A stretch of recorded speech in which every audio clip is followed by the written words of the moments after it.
Greetings, friends, and welcome to another episode of The Mistake Zone, your weekly dose of our lives and the mistakes within them. My name is Jaren Wade. Joining me, as always, one of my best friends in the whole wide world, Matt Alba. Hey, Matt. Yo. How are you doing? I'm doing good. Matt, that's great. We're here joined by a friend we haven't seen in a minute, Saturday Morning Arcade, OG, Mark. Mark, how are you doing? I'm doing great. How are you? I'm whatever I told Matt.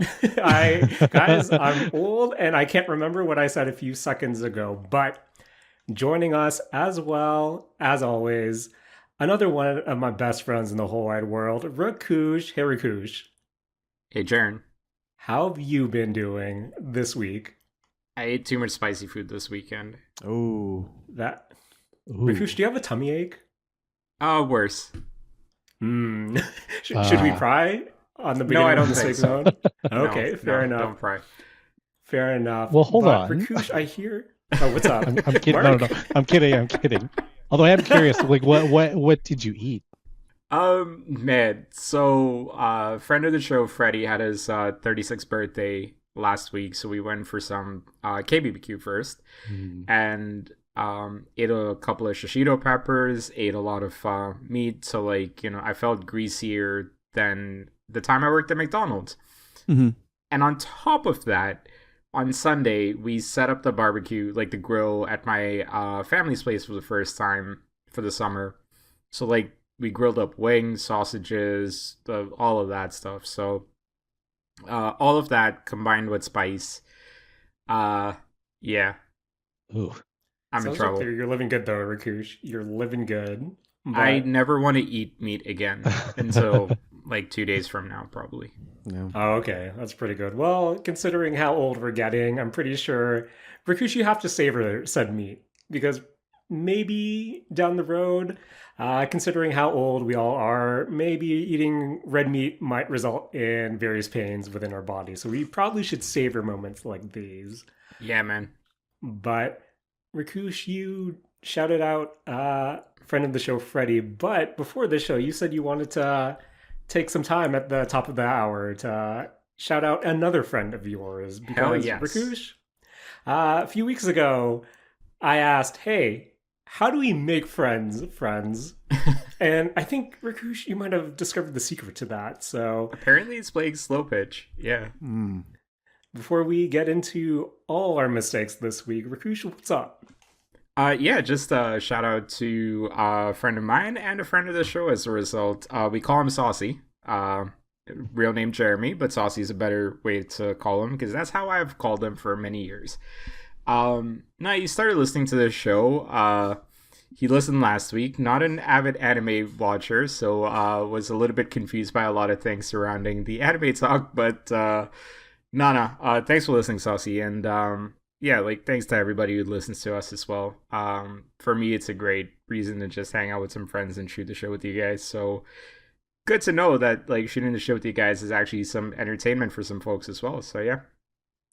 I literally don't remember what we talked about last week, which reminds me about all the things that I should have talked to you guys about this week, but probably won't.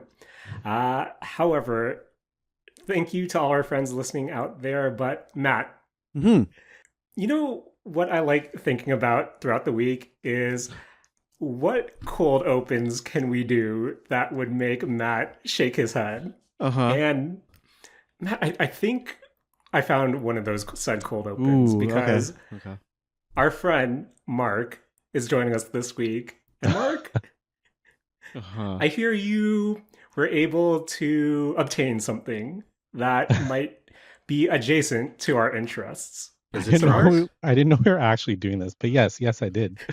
Oh, okay. Hey, Matt. Is it drugs? Remember that time I went to Japan and bought a bunch of HoloLive cards and then opened them on our audio podcast? No one has denied that it's drugs. I mean, Hey, Mark, what did you buy this week? So I have in front of me a box of Final Fantasy Magic the Gathering cards. Oh, nice. And I was talking to Jaren, and he decided that I should open one pack, which I don't know why, because like this is an audio medium, but I mean, Jaren's done a lot of like very like very bad for audio stuff on this show. see, yeah, like when he mentioned he opened HoloLab cards, like how did that work? Like he was just opening them up, and he just Mm-hmm. I said, sniff them "What do you too, Mark. pull?" So you also have to sniff your I magic have to cards at some point. Oh, Mhm. okay. So this is like an ASMR thing. Okay, sounds good. So Mark, these bad boys are pretty expensive. Now Wait, I don't want yes. to pry. Mark, do you want to open these at all, or is Jared just forcing you to put your? Oh stocks? yeah. No, I Okay. no. I do plan on opening them. So Okay. Okay. don't worry. I'll be honest. So Like I Mark, did. has someone? Oh, you opened some already? Oh, I was just gonna. No, I opened the box. Hmm. So basically, I bought like a pre-release set. It comes with like 6 booster packs Hmm. and like a promo and like this pretty cool D20. And yeah, the packaging is really nice. I don't know if you guys do a blog or anything, but I can send pics of what they look like. Oh man. Yeah, we can add it to the show notes for sure. But Mark, so you have a pack in hand. I do. Before we get into it, how does that wrapper feel compared to the One Piece cards you've been opening? So One Piece card, it says there's 14 cards in here. I think there's like, I'm pretty sure there's like 9 or 10 in One Piece, and even Okay. less in From what Lorcana. I understand, with Magic, only the first 4 cards matter once you rip that bad boy open, Mark. So Oh, really? Okay. I have no Yeah. idea. I've never opened a single pack of Magic in my life.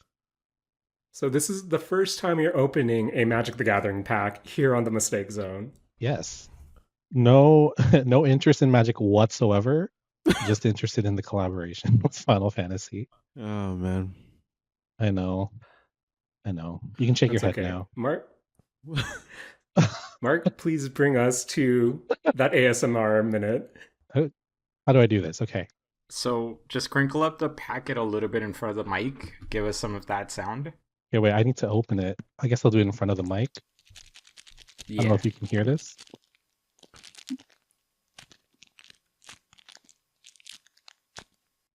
Okay. How do I do this? You want to sniff it, right? Oh. I don't know what that smell was. Okay. Oh man. First card, Coral, the little tiger or the leopard enemy from FF15. Yeah. Hmm. Call the mountain chocobo. It's a green chocobo running on a mountain. Cutrub forayer, a creature, zombie horror, FF11. Interesting. Oh, this is cute. Commune with beavers. It's from FF2. I don't know who this is though, but there's a bunch of beavers around him. Some guy in like an ice cave.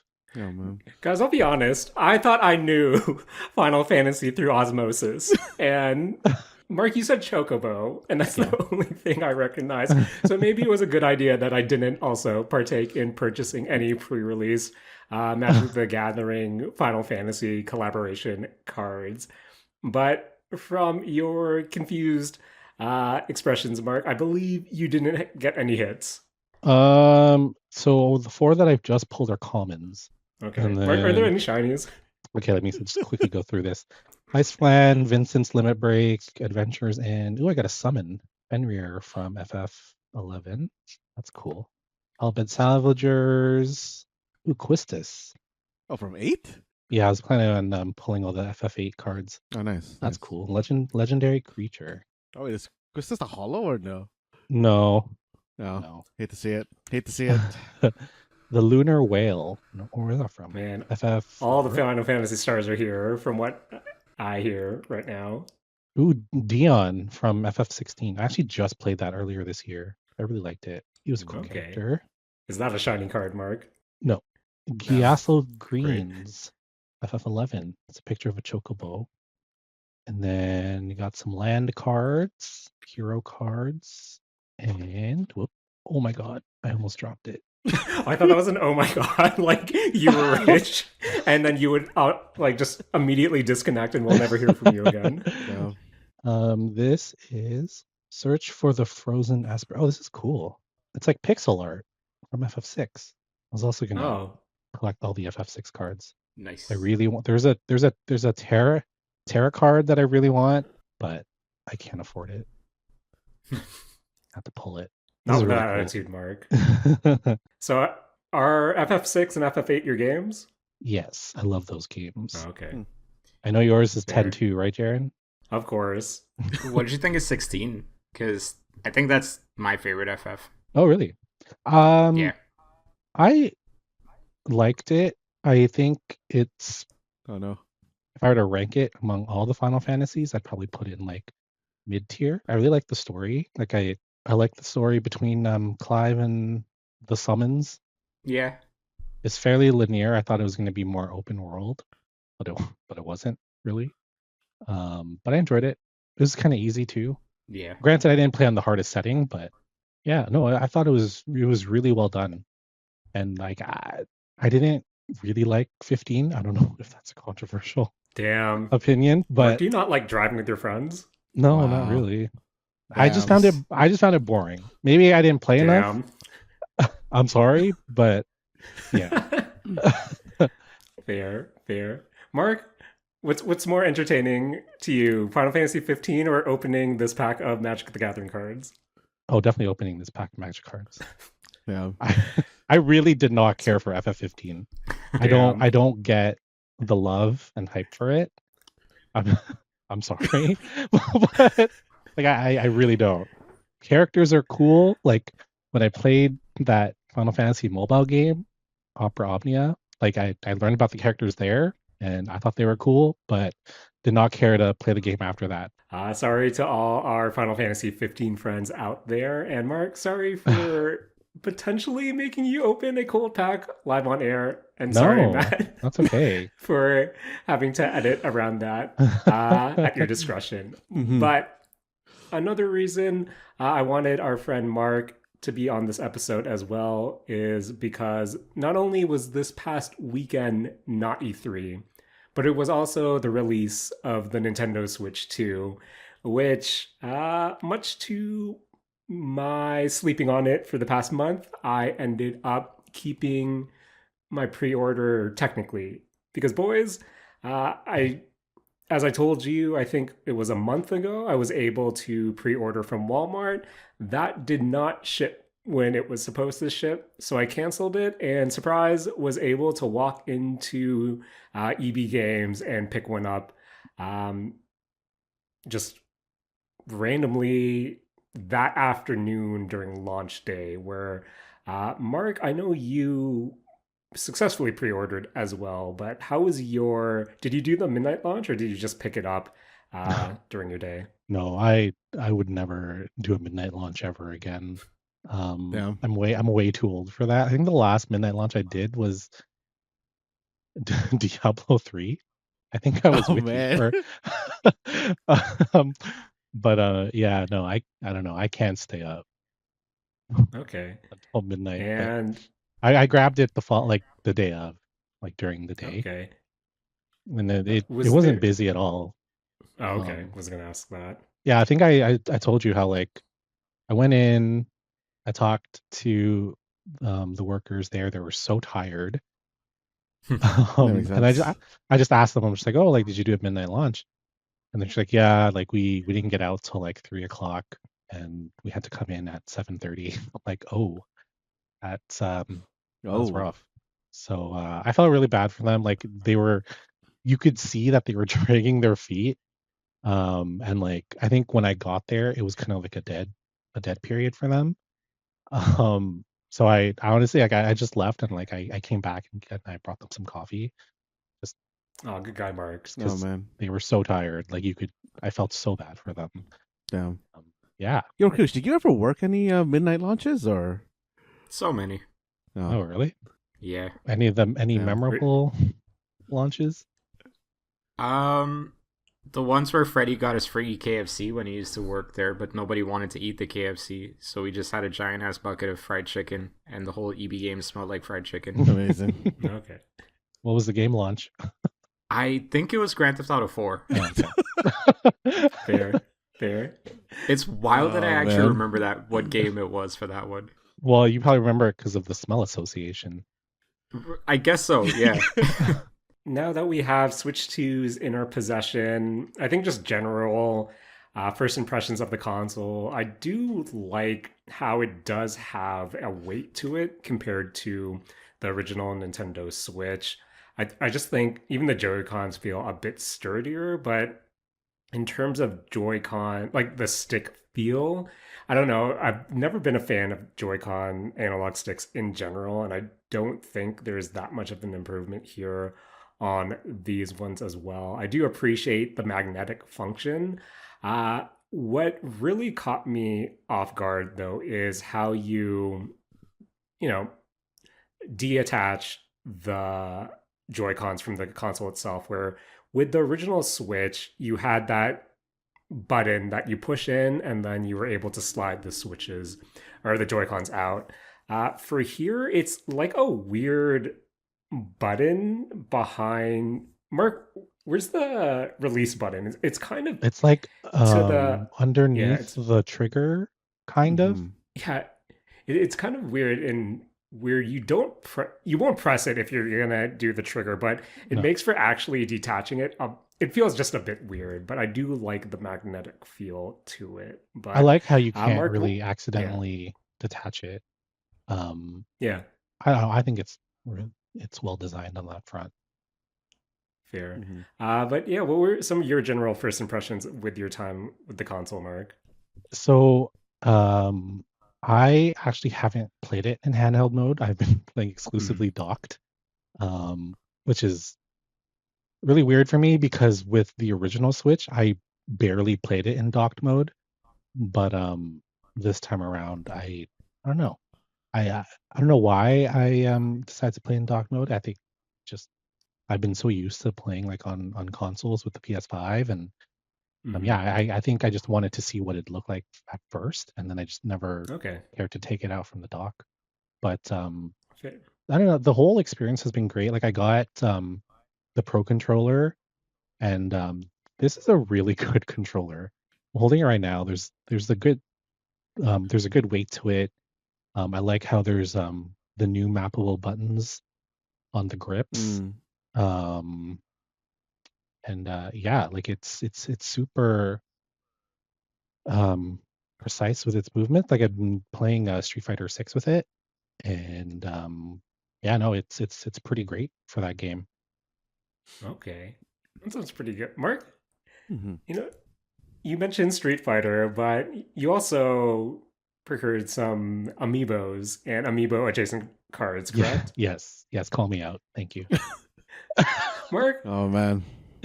why is that Kimberly amiibo so expensive? I don't know, man. I think all amiibos have gone up this year, and I assume it's because of the tariffs. Because even the Legend of Zelda ones, I think the Zelda ones are a little bit cheaper, but because it's like a third party amiibo, it's a bit higher. Hmm. Okay. Um, but yeah, I don't know. I remember when these used to be like 19.99 at Wait, how much Target. are they now? So the Kimberly that I bought was 41. Ooh, that's Yeah. a lot. That's a bigger number than I thought you were gonna It's say. it's basically double than when it launched. I think it was Mm-hmm. 19.99 when it first launched. I forget. This Yeah. is 41 retail? Yeah, this was retail. That's half the price of a video game. Yeah, An but old anime I video figures don't. game, are half the a, price of video a games. previous No, gen like video even game, 80. maybe. I'm kidding. Right, I guess like games here now are like 100 plus tax. Sorry. Mm-hmm. Mm-hmm. Ugh. Guys, not to be that guy yet again this week, but I was staring at the EB Games wall of Switch games, and I'm not a fan of how loosey goosey some of these prices are being right now, just because we have Mario Kart World 109.99. I pre-orders for Kirby's Air Riders is 114, and then Donkey Kong's 99, where uh, not a fan of how all over the place they are. One, not a fan of how expensive they are now, but two, not a fan that they just seem to be all over the place. I know Mark Street Fighter 6, I believe, was $84, which is probably towards the lower end of these launch Switch titles, where even seeing Breath of the Wild or Tears of the Kingdom going for 99 gave me a bit of a tummy ache. Yeah, But I saw that. uh, Yeah, and then I think for Street Fighter, I bought it on the eShop, so it was $5 less because I didn't buy the game key card or whatever it's called. Mm-hmm. But yeah, I think that's one of the cheaper games. Like I think Fantasy Life is 69. But yeah, they're not So, how's your cheap. time with Street Fighter? Is this the first time you're really sinking your teeth into it? Pretty much because I first got the game on Steam Deck. Um, and I don't know, like I played around with like all the settings that I could, and it was just a chugging mess, especially during World Tour. But on the Switch, like I've been addicted. Like I've been half my time has been playing Street Fighter 6, just doing like Mm-hmm. messing around in World Tour, and I forgot how fun a Street Fighter game could be. Because yeah, like for Okay, me, it was unplayable on the Steam Deck, but at the time, that was the only console or system that I had that could play the game. And right. then like after that, like I just dropped it. So picking it up again, plays really well. It's really great. It doesn't look as nice as PS5, obviously, but Mm-hmm. it's still pretty fluid. Movements are great. Okay. Have you been using the mapping button on the Switch for that, or have you not found like a real use for the mappable buttons yet? I think I should be because there are some buttons that I want to assign. I want to see if I can like for Street Fighter Mm. 6, if you want to do like an EX move or whatever they're called, you have to press two of the same buttons at the same time. So I want to see if these mappable buttons can do like A and B at the same time. I'll have to take a look Oh, at I that. see. I see. Yeah. But yeah. So Street Fighter is something you said you've been spending most of your time with. But Mark, I'm guessing you also bought the Mario Kart World bundle. Were you able to get a few races in before the episode? I did. I actually finished the well, one of the cups. That's all I'll say. Okay, I don't know if it there. would have spoiled anything, but yeah, I just finished one of the cups on 150cc and got first place, which was really butt clenching, but I did it, and it was a lot of fun. I Nice. I love the game, and if there's one thing that I really love about it, it's just like putting on a pair of headphones and just listening to the music. The music, I don't know Hmm. what it is. The music is incredible. Like they're all remixes of past themes and they're all in different genres and I think they're just great. Mm. From a production standpoint, I really do like what Mario Kart World does offer, and the music is one of the highlights, definitely.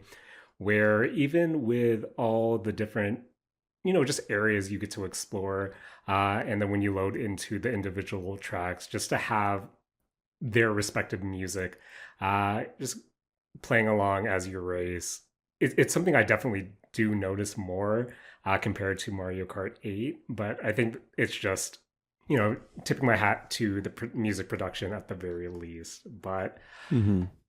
boys, I think Mario Kart 8, or Mario Kart World, excuse me, has, I want to say it has a similar problem to Matt. Mm-hmm. Let me know if this makes sense. Mm-hmm.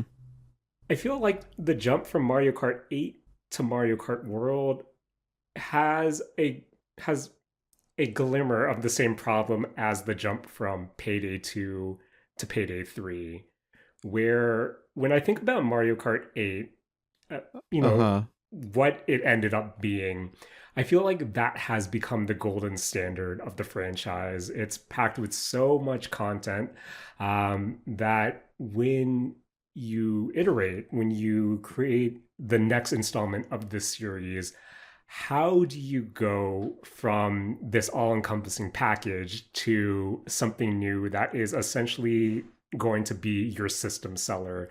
Since other than Mario Kart World, we're waiting a month for Donkey Kong. Mm-hmm. We don't know when Metroid's coming out. We don't know when the next Mario is coming out. So this is that game that's supposed to be pushing systems. And to Yeah. a lesser degree, I'm really curious how Smash will eventually have to handle this problem as well. Where on paper, Mario Kart 8 or Mario Kart World is a content downgrade when you compare it to its predecessor, where even though we don't have the billion courses that we had last game, we do have this open world that you can explore with friends. We have 24 racers now per race, and we essentially have this little battle royale in knockout mode where it I think there is a good package here, but from when you take a step from such a beefier package in Mario Kart 8, I feel like that opens this game up to a bit more criticism. Maybe that might be unfair, but maybe it was also kind of unfair how people ended up looking at Payday 3. Yeah, I mean, I kind of get where you're coming from, but I think at least in Mario Kart Worlds, I guess, advantage in comparison to Payday 3, at least there was like actually new stuff in it, right? Fair. Like even though it is like you said, a content downgrade, you do get the free roam mode, you do get, all the kind of like costumes, and you do get even though it is just basically the races or same maps again, it is knockout mode being a new mode as well. And I feel like that, might be enough. And it is enough of a thing to make it so that it feels okay to have the reset. Yes. Where I can fully acknowledge that this can be a compelling package. But again, I'm also looking at this from the perspective of this is also 109.99 Canadian. So of course I'm going to be a bit more jaded when I look at it. Where, when this first trailer was debuted, I initially poo-pooed the open world aspect of a potential Mario Kart game, where I thought that, the essence of these beautifully crafted, diverse tracks would be lost to this big kind of overworld where I do think at least the world is designed in such a way where you do have these different biomes that come together, and that the way they're able to section off into individual tracks when they have to be individual tracks. I think that really does evoke the Mario Kart spirit that, everyone's accustomed to, where are these some of the strongest courses in the franchise? I think there are a few that would definitely be in conversation of, top Mario Kart tracks. But I think one of the weirdest parts about how they present the tracks is especially apparent in the Grand Prix mode, where there's a lot of driving to the next course, where when you finish one race in your, a Grand Prix Cup is 4 races. You finish one race and then you load into the other. And you would expect to run 3 laps of, the second, the third, and the fourth race. But when you start the second race, it's essentially you on this point-to-point course driving to the next race area. And that drive from point A to point B is 2 laps. And your third lap is just 1 lap of that course, where I think that's the weirdest part about a traditional Grand Prix, where I would have preferred this to be a lot more, faithful to what we're expecting to Mario Kart, where this is, hey, here's 4 courses, here's 3 laps each, instead of, here's a more open kind of point A to point B that will make 2/3 of your races, so you don't really get to savor that last track, which I don't know. I think that's a weird choice. And for that to especially be the case for online, where after you finish a race in, the normal race mode, you get to choose which one you want to throw into the race pool. And I'm also finding a lot of people picking either random or picking the course that isn't attached to the current course for the bigger chance to get a course that will give you the traditional 3 laps, where I don't know, I thought that was kind of weird. And Matt, I know as a fan of Mario Kart, this was something that you were curious about when we first got to see the trailer, where do you have any thoughts on how the Grand Prix is being presented in Mario Kart World? Yeah, I honestly really don't like that it is taking 2 laps away from the what do you call it? I guess the following course. I really wish it was kind of the opposite, where it was one lap of, or like, quote unquote, one lap of the travel and then 2 laps on the other course. Like, I feel like that would have been, at least to me, like a better balance. Yeah. Mark, with your time with Mario Kart, is this something that you've noticed or bothers you, or is it just something that you're kind of taking as you drive around in the game? Yeah, I mean, it doesn't bother me at all. I guess it's something I've accepted. Hmm. But I don't know. I maybe I'm in the minority, but I actually like how I do have to drive to the next course and then just do one Right. lap. Maybe it's my ADD. but I don't know. I That's I fair. That's I fair. really like how the Grand Prix is set up this time around. Hmm. I played a lot Mm. of Mario Kart 8. Actually, I stopped before all the DLC came out, but like I Right. had a lot of fun with that. But I have no issues with how it's presented here. I think it's a lot of fun.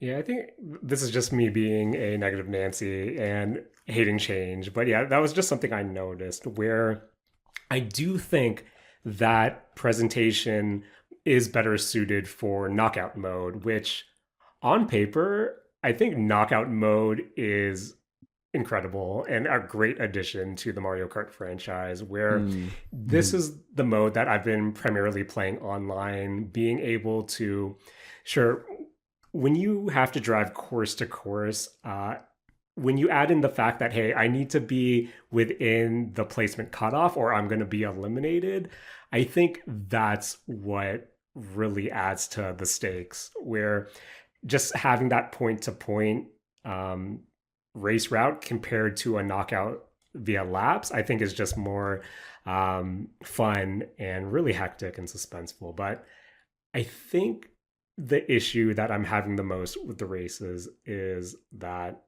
guys, let's face it, Mario Kart is a game that is all about making you feel better than you might actually be.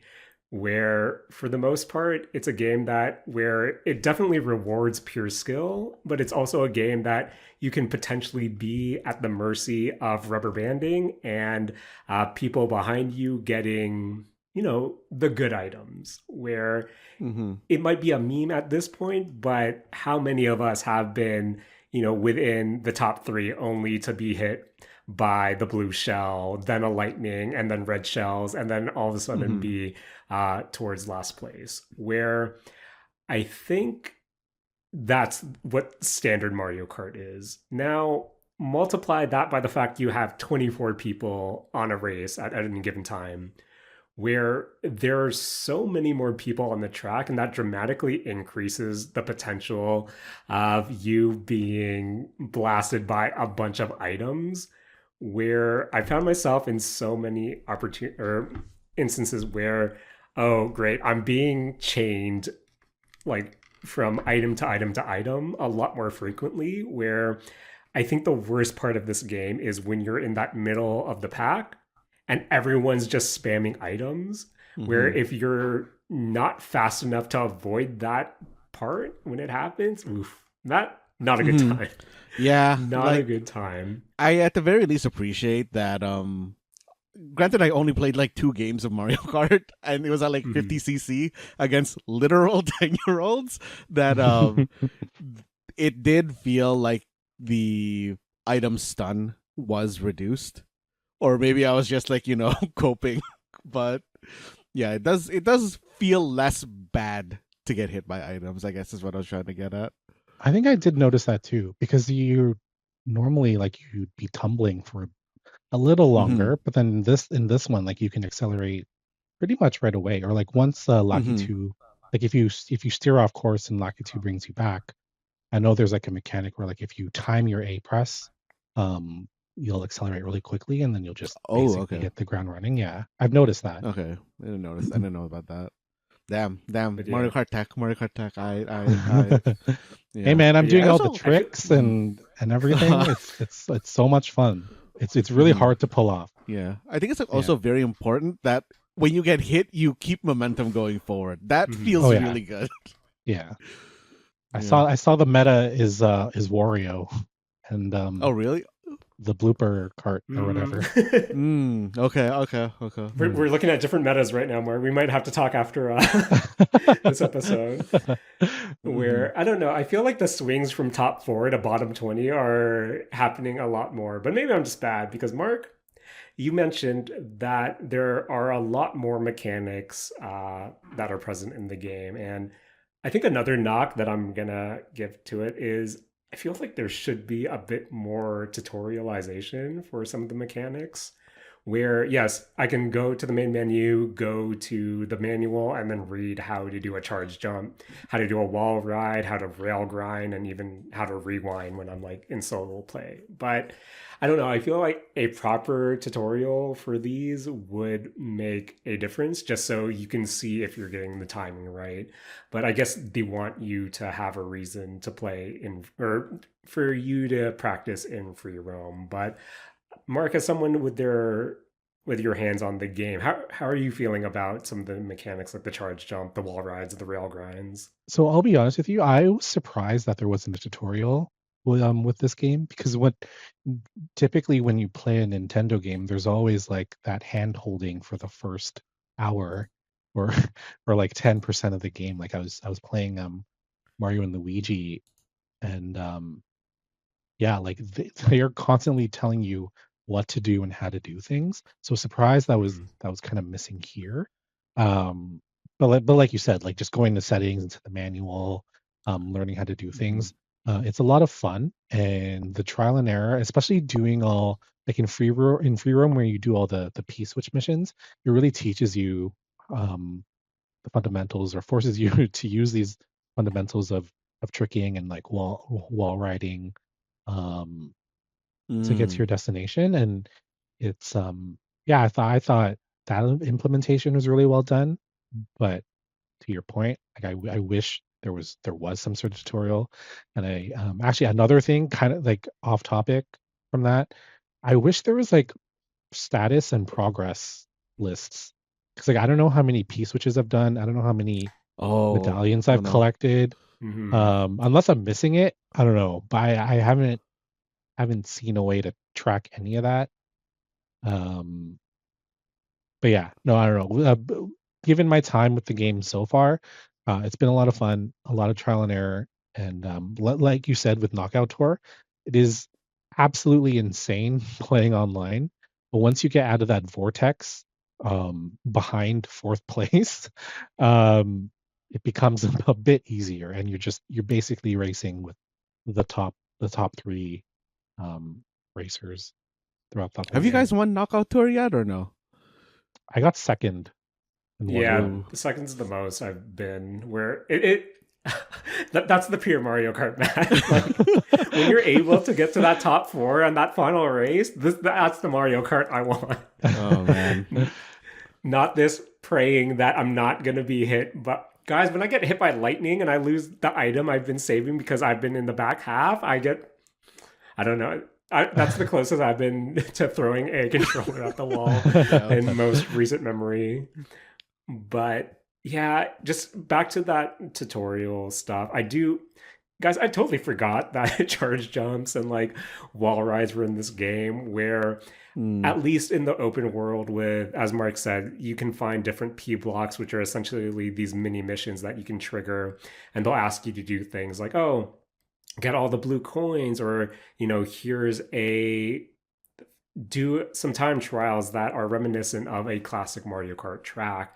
And a lot of them are a lot more mechanic heavy that would have expected, where it really does want you to know the mechanics and be able to use them to complete it. Where I would have appreciated, just even a tooltip that says, hey, maybe you should charge jump onto this rail for this mission, or something like that effect, where there were a few instances where missions asked me to, hey, you have to get onto this platform or this rail and collect these coins, where I could have easily did that mission if I just charge jumped onto them. But it was me trying to find like a feather item or trying to find a ramp to get it to, where even that seemed a lot more, DIY, trying to figure it out like a puzzle, where I kind of miss that now that I have the knowledge of, oh, I can just charge jump to clear all this pretty easily. Where if you can create your own fun with some of the P block stuff, which I do appreciate as well. But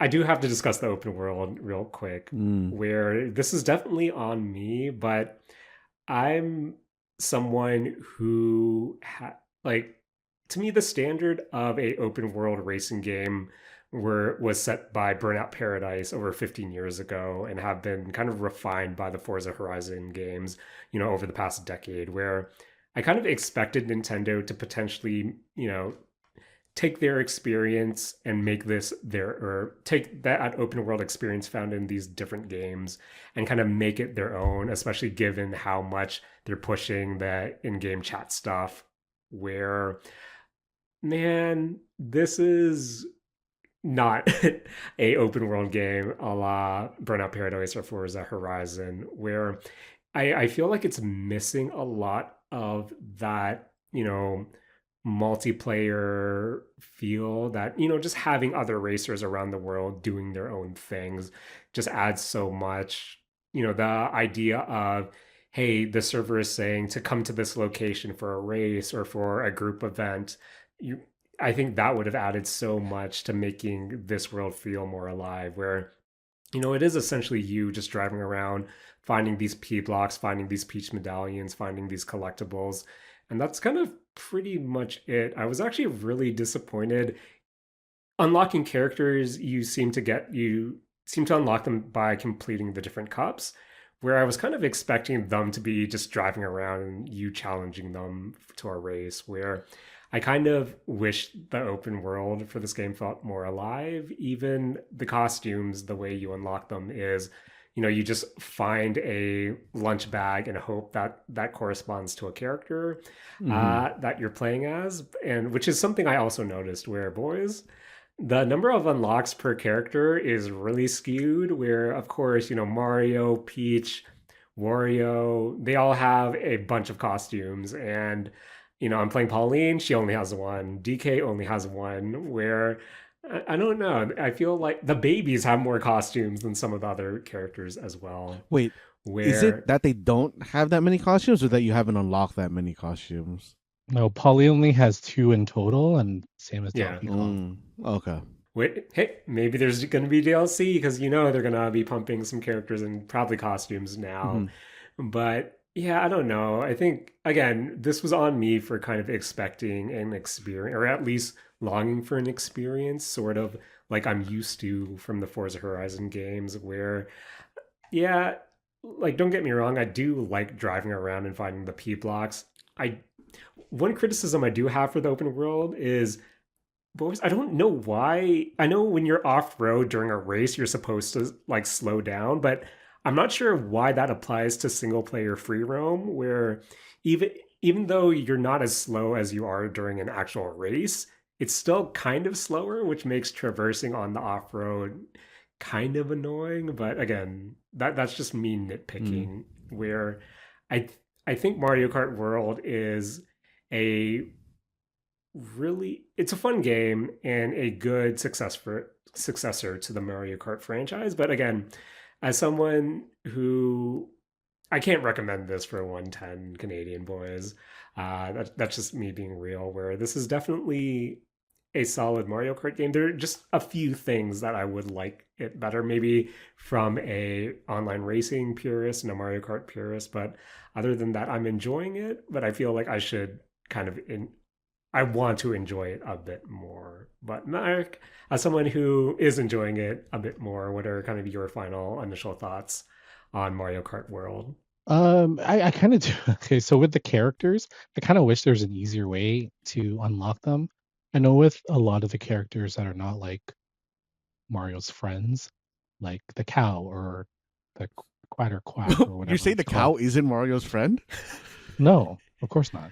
Oh, that's so sad. It's not. I don't know. Not yet. But like the enemies that you unlock, like I think the only way to get them is if someone pulls, like there's like a Kamek item, and Kamek transforms everyone into a different character, and like once Kamek transforms you into a character that you don't have, that's when you'll unlock it.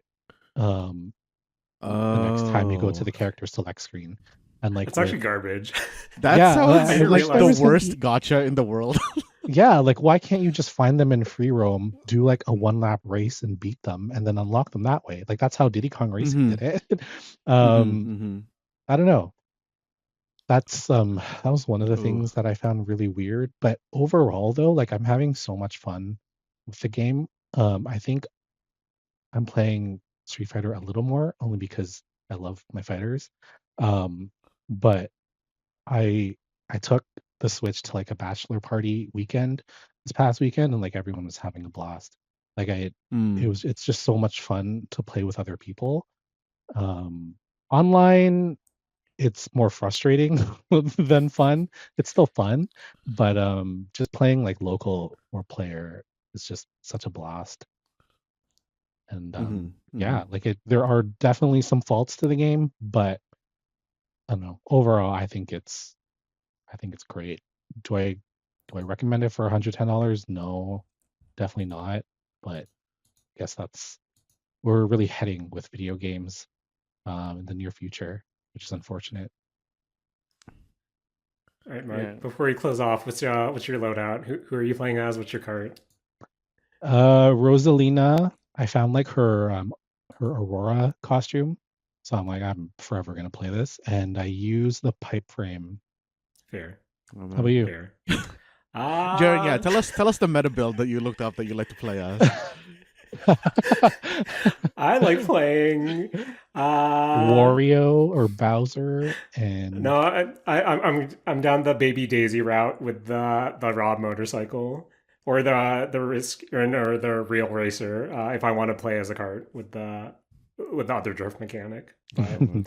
I don't know. I played Pauline for a bit, but then I realized, oh, well, she only has one costume, and I do alternate between Baby Daisy and then Rosalina, depending on how much top speed versus acceleration I want. Okay, actually, that's one question that I had.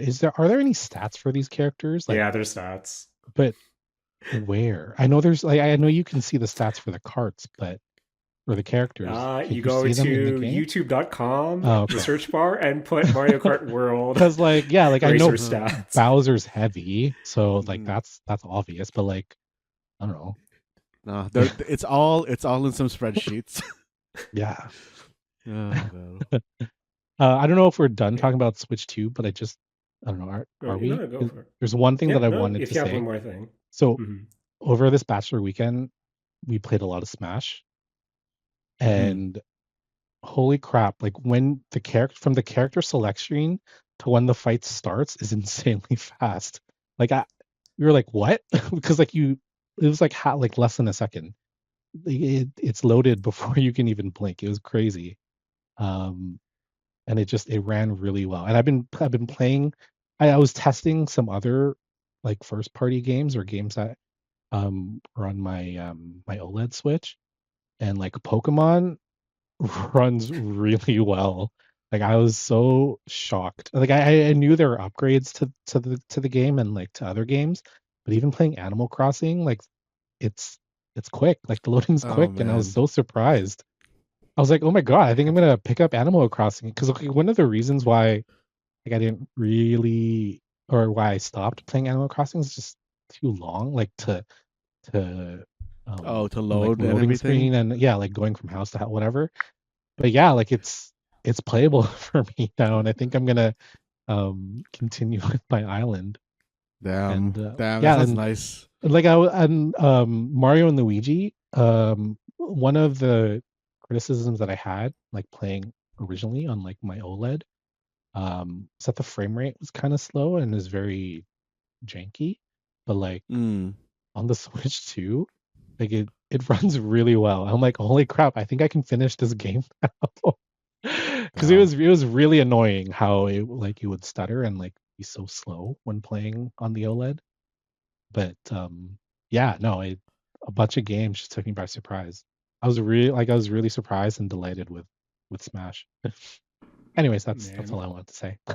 I think one of the things that I like seeing on TikTok and social media are just all the different comparison videos people are doing. Like, hey, this is me in Animal Crossing running from one point of my map to the other point on my Switch and my Switch 2, and then looking at them side by side and seeing people just get to the other side of their islands, and half the time is making me also think, oh, maybe I should pick up Animal Crossing once again. Where I think my last Switch story is that when I got it, I of course did the system transfer, and it transferred all my installed games, my photos, my saved games, and I did want to try Fortnite, not only because of the new season, but I wanted to see how the Joy-Con mouse controls would feel, especially Oh, in yes. a shooter game like this. But so I click Fortnite, and it says, "Hey, you can't. This isn't the right Fortnite for you. You need the Fortnite Nintendo Switch 2 version." And I thought,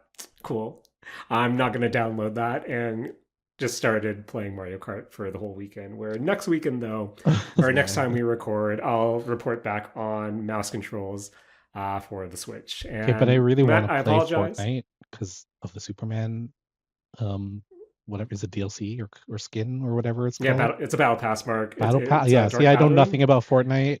I've always wanted to try it whenever these characters come out, but never done it. If you're interested, well, he's not available yet. He'll be available in 2 weeks Oh, okay.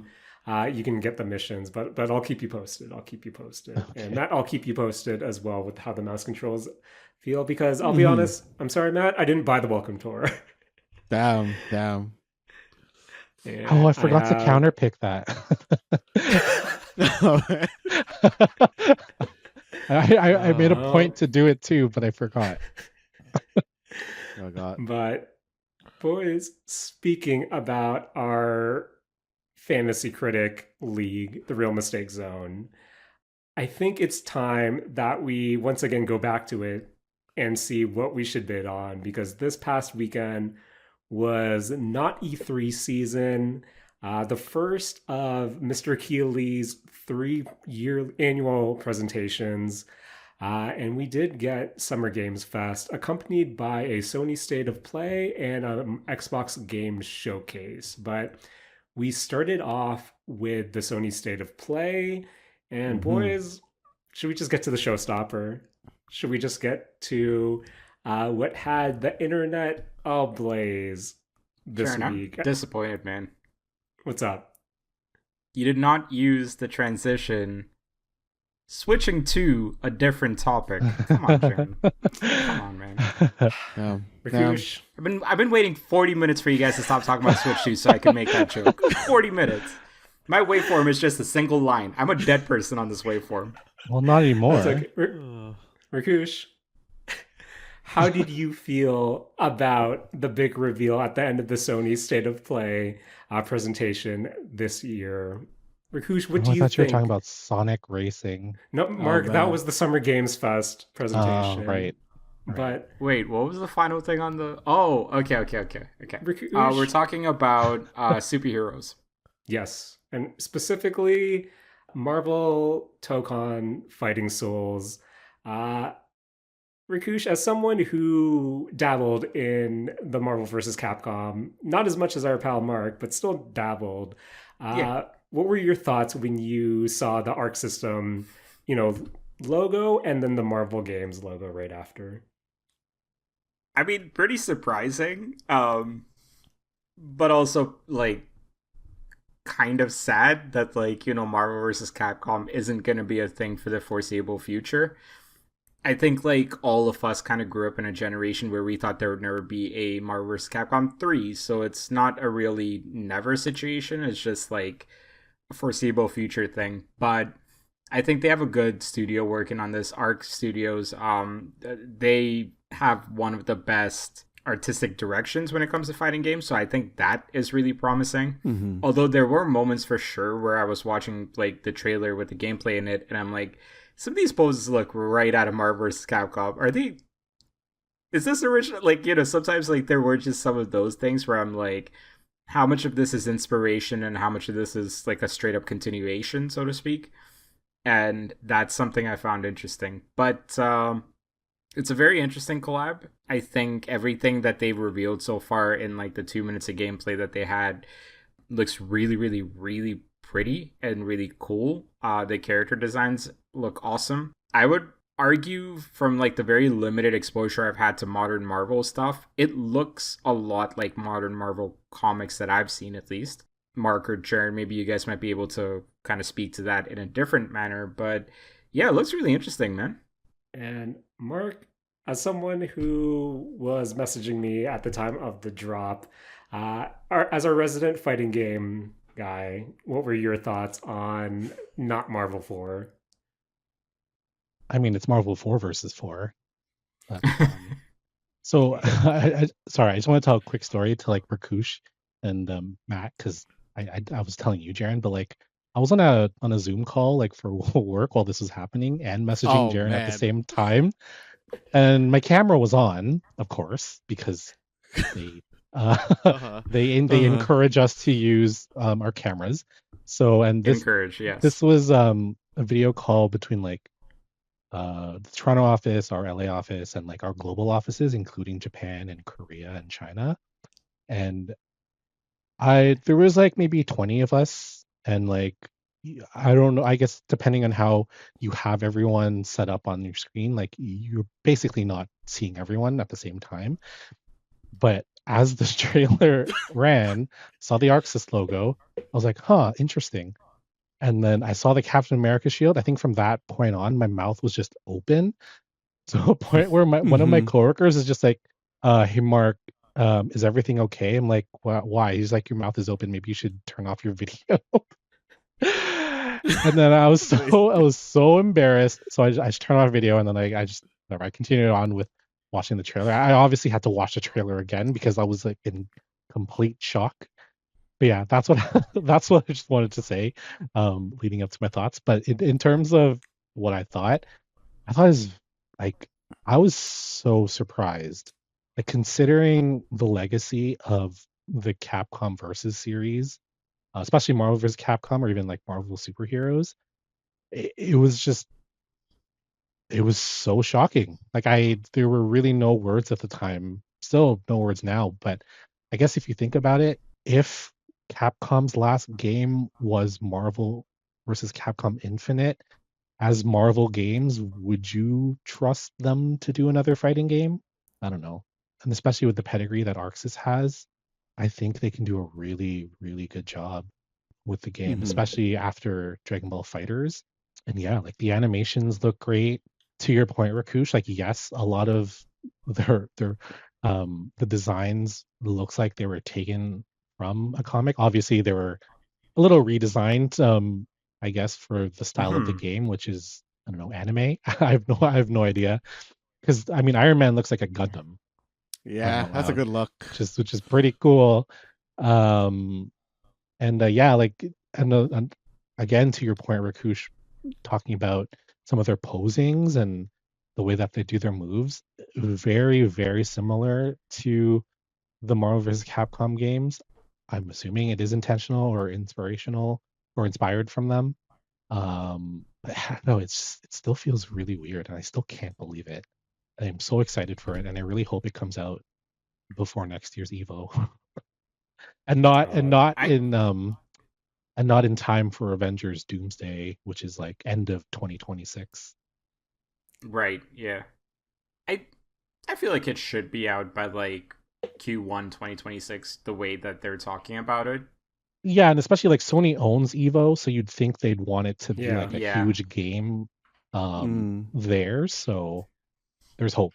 Yeah, I think that would be the stars are lining up for it basically. Oh yeah. Did you guys have a moment with all the BTS footage that they were showing with like the interviews starting up where you're like, "Oh, this is another game that they're announcing?" No, honestly, you know what? When all that BTS stuff started happening, and then they said, "Oh, we're, Sony approached or Marvel approached us, Sony approached us, and then we thought, oh, are we as a studio able to do this?"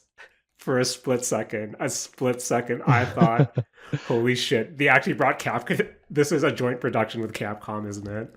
And then it just became a weird behind the scenes just look at this game where Matt, Hmm. over under, how much of this time was there to fill up space because they removed Marathon from showing up in the showcase? Ooh, I could definitely see that, but like, I don't know. I feel like they probably had this plan. Like, was this SG? Oh no, this was Summer Games Fest. This is State The of Sony Play. State of Play. Like, did this have the normal runtime of like an hourish? I actually can't remember.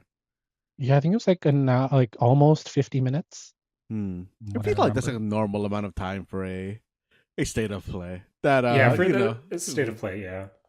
But Matt, Mhm. as someone who watched his fair share of, trailers that, evoke a good pop off, Mhm. uh, where do you think this Marvel Fighting Souls announcement kind of ranks in these surprise drops in terms of trailers? Oh, Jaren, come on. You know, like this is a very good one because I know that immediately after this popped off, Jaren, I bet during that segment where they're talking about the BTS, you, like me, were also looking up people's reactions to, like people's reactions vids to the trailer that just happened, because this is a insane drop, and I don't know. I think it is up there for me in terms of surprises in, I guess, like just like game trailers or like these State of Play, Nintendo Direct type things in general. I will say I kind of wish it was during like with a live audience, like especially during like Evo. Mm. Oh Mhm. man, that would have hit Oh, that would have been so so good. well. Yeah. But Yeah. this is what I wanted to ask you guys: Mhm. where could have they announced this? Because Yeah. when we think about Evo, that's essentially a Capcom show by the end of Mhm. it. Like you're not running this during a Street Fighter tournament.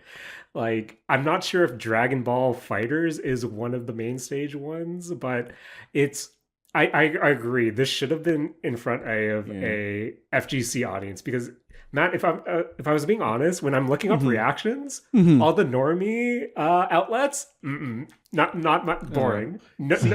no one. I feel like the normie outlets didn't appreciate what this meant, but all the FGC adjacent creators, Mhm.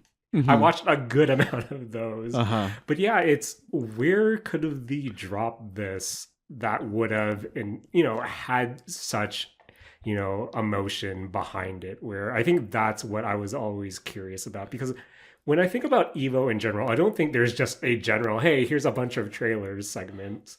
And again, if Capcom is your main event, I don't think they're letting this play. Yeah. Um, I but I yeah, wish that Sony had an equivalent of the Nintendo store.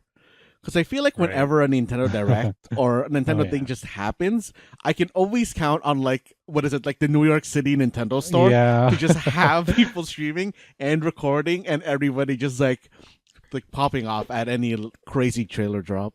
Yeah, but Rakush, before we move on, who's one character from the MVC franchise or series that you want to see come here, and who's someone that we haven't seen before that you want to see in this game? Ooh, honestly, I feel like Gambit would fit really Oh nicely. yes, that's what I was thinking as well. Yeah, it's not Don't Match Me yet, Matt. Don't worry. Mhm, mhm, um, yeah, it's I think Gambit just with like some of the move sets that he has, and I also think like the art direction that they're going in, I think he could fit in really nicely. Um, Hulk wasn't shown in this one, right? Like I don't No, think I saw him. no, he was not. Nope. Yeah, Hulk I think is another interesting one for this one. I mean, Wolverine, come on, man. Like, he's not even announced yet. Like, we're talking about popping off. You show Wolverine at Evo, you'll get the reaction, regardless of whether it's like a first time announcement or just a character reveal. Like, I think they got plenty of choices, like, for where to show this and, like, to get, like, big reactions. So, yeah, I think, like, there's plenty of characters that they can add in. As far as, like, brand new ones, that's an interesting question. I think Black Panther could be an interesting one. mm, Sentry could be an interesting one as well. mhm. But, just I think like it would depend on what kind of like moveset they give him. Right, right, right. Okay. So yeah, I think like there's plenty of potential here. I think they've already shown with like the initial, what is it, 6 or 8 characters that they've shown that like they have a decent variety outside of just like your standard fighting game characters. Like Star-Lord looks interesting, Miss Marvel looks interesting. So like yeah, like there's a lot of potential there. Okay. Mark, same question. Who are you hoping finds their way into Fighting Souls? From an Arxis perspective, I really want to see Ino in there. Oh, I think that'd be pretty cool. I don't know if they'd actually do that, but one can dream. But in terms of Marvel representatives, oh man, there's like I can seriously go on all night.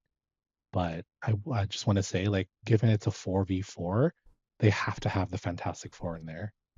Yeah. yeah. I Pretty really want to much. see that. None of My this, none of only that thing Super with that- Skrull business. Like, give me the Fantastic Four. My only thing with that is if it's a limited roster, I would be a Yes. little bit hesitant to have one team take up 4 slots. Yeah, that's fair. Mm.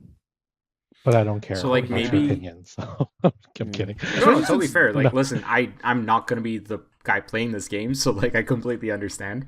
But yeah, I mean, if they have like 30 characters, yeah, go ahead, right? Like, I think that would be a great addition. I think that would be a great way to kind of balance out the rosters and get some good team chemistry in. It really depends on like who Marvel wants to promote. Probably With the game yeah. coming in 2026, I Right. assume they're gonna want whoever's in Doomsday. So like Shang-Chi or Ant-Man yeah. or Shang-Chi would be like, interesting. Shang-Chi would be great. yeah, it'd be pretty awesome. I'm sure Black Panther's gonna be in there too, but it's probably gonna be Shuri.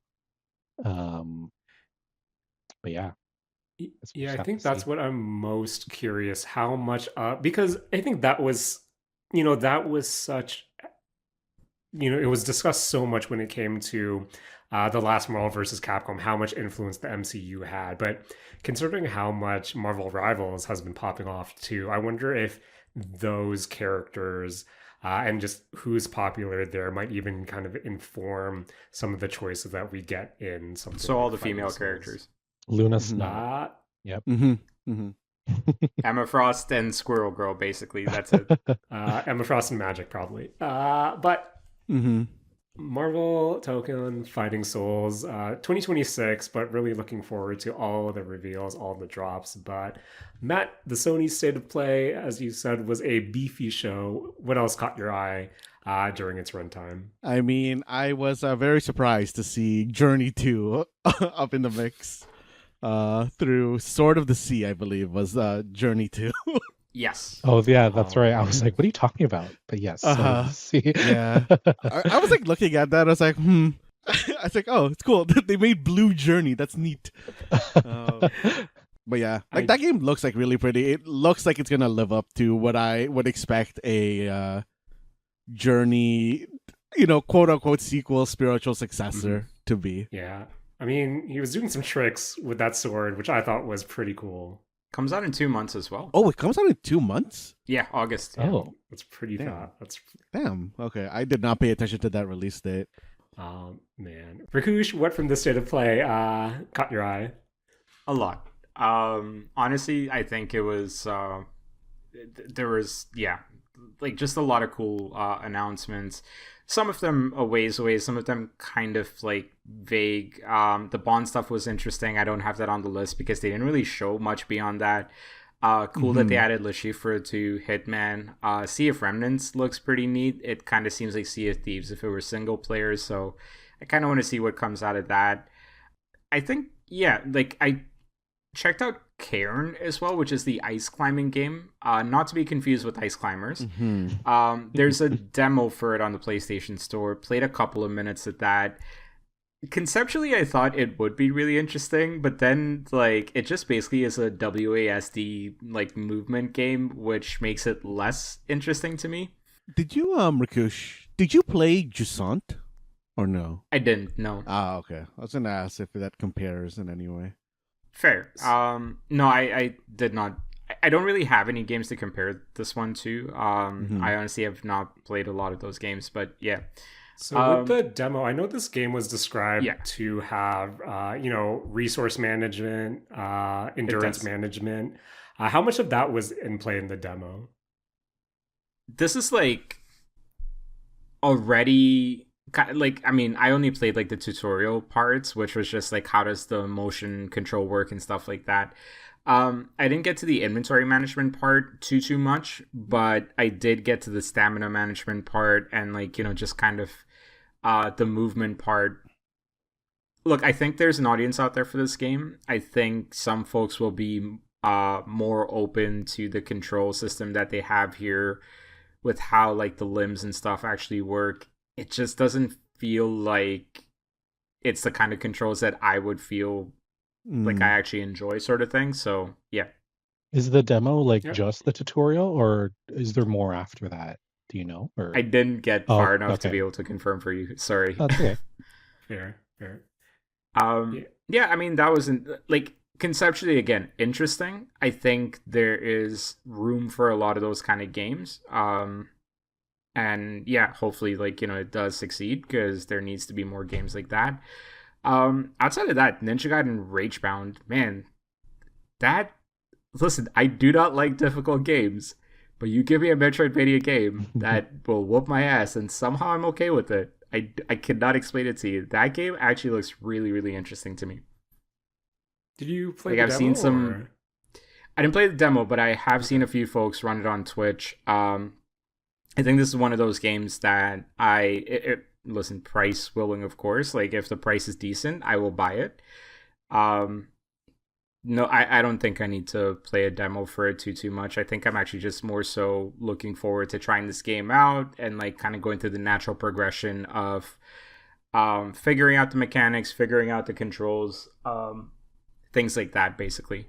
I also realized when I was writing up this list here that Gaiden got auto corrected to Garden, and so it just reads Ninja Garden Ragebound. I'd play it.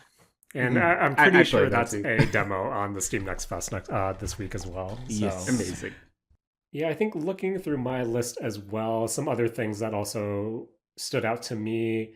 Silent Hill F, we got more of a look at that, some gameplay, a lot more story. We did get an announce date, which could potentially be a early birthday present for Rakush, September 25th. But again, as much as I'm looking forward to this game, hate to say it, but take a drink if you're doing a drinking game might be priced out of this one as well. But every time they show off a trailer for Silent Hill F, every time we see some of the story, it's been looking great. But speaking about Capcom from earlier, Matt, Hmm.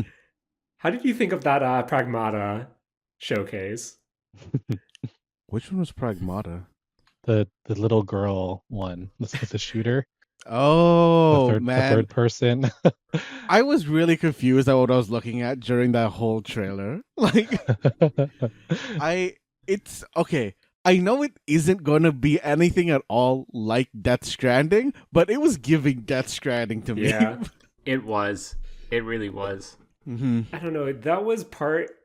Pragmata to me looked like that a game from that era of Capcom. What was it, the Capcom 5, the Capcom 6? That GameCube era of Capcom where they released all, Beautiful Joe was one. I think was it Killer 7 was one and just that realm of not I don't want to say B games, but these games you wouldn't expect to come from Capcom, not necessarily AAA, but AA. And that Mm. was kind of the energy I was getting from Pragmata. But, this stars Hugh and his companion, Diana, who, gave some really big Megan energy as well. Yes. Where, I don't know, boys, having your robot girl companion uh, have that uncanny valley feel. I'll check it out, but I'm not sure it will sit well with me. Another thing that stood out was the Mortal Kombat collection. I do like the Digital Eclipse interactive documentaries that they've been doing, and to be honest, I think I those have more mileage to me than actually going back to visit the games themselves. So as cool as it is for a complete Mortal Kombat package that has all the different versions of all I believe at least the first 3 games. I think I am more interested just seeing the behind the scenes stuff to see how they were able to put together these beloved games, and where they started, just all that DIY stuff that went into the sprites and just the animations. So I think that's Hmm. definitely something I'm looking forward to as well. Matt, Hmm. are the Digimon story games just Digimon Persona? I mean, I think they are. Like, I really should start playing some of these Digimon games. Hmm. So we did get a look at Digimon Story Time Stranger. Man, that's still Digimon, and that does look like a JRPG. But speaking about things that look like things, familiar things, boys, I really liked the intro to the Romeo is a Dead Man segment, where that stylized animated introduction, I I was really hoping for the game to kind of look like that overall. So it was kind of jarring to immediately go to, the same visuals and gameplay that is reminiscent of what you would expect from No More Heroes, where this is a Suda 51 as Suda 51 game. Yep. I know I've been hearing rumbles that this was also going to lift some kind of mechanics from his.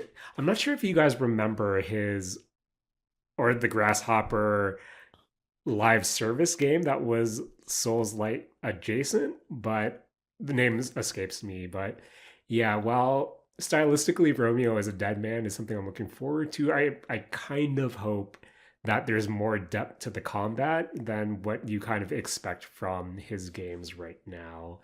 And also, it started off with a new Luminous Arise. Uh, Boys, I think I don't actually know how to properly play Luminous, but I Same. always have fun with them. Same. Uh, but Matt, anything else from the Sony State of Play that caught your attention? I mean, I think the only thing that we haven't talked about that did catch my eye is Tides of Tomorrow. Just Hmm. because I conceptually do not understand how this game is gonna work, and I'm really curious to Yeah. see it.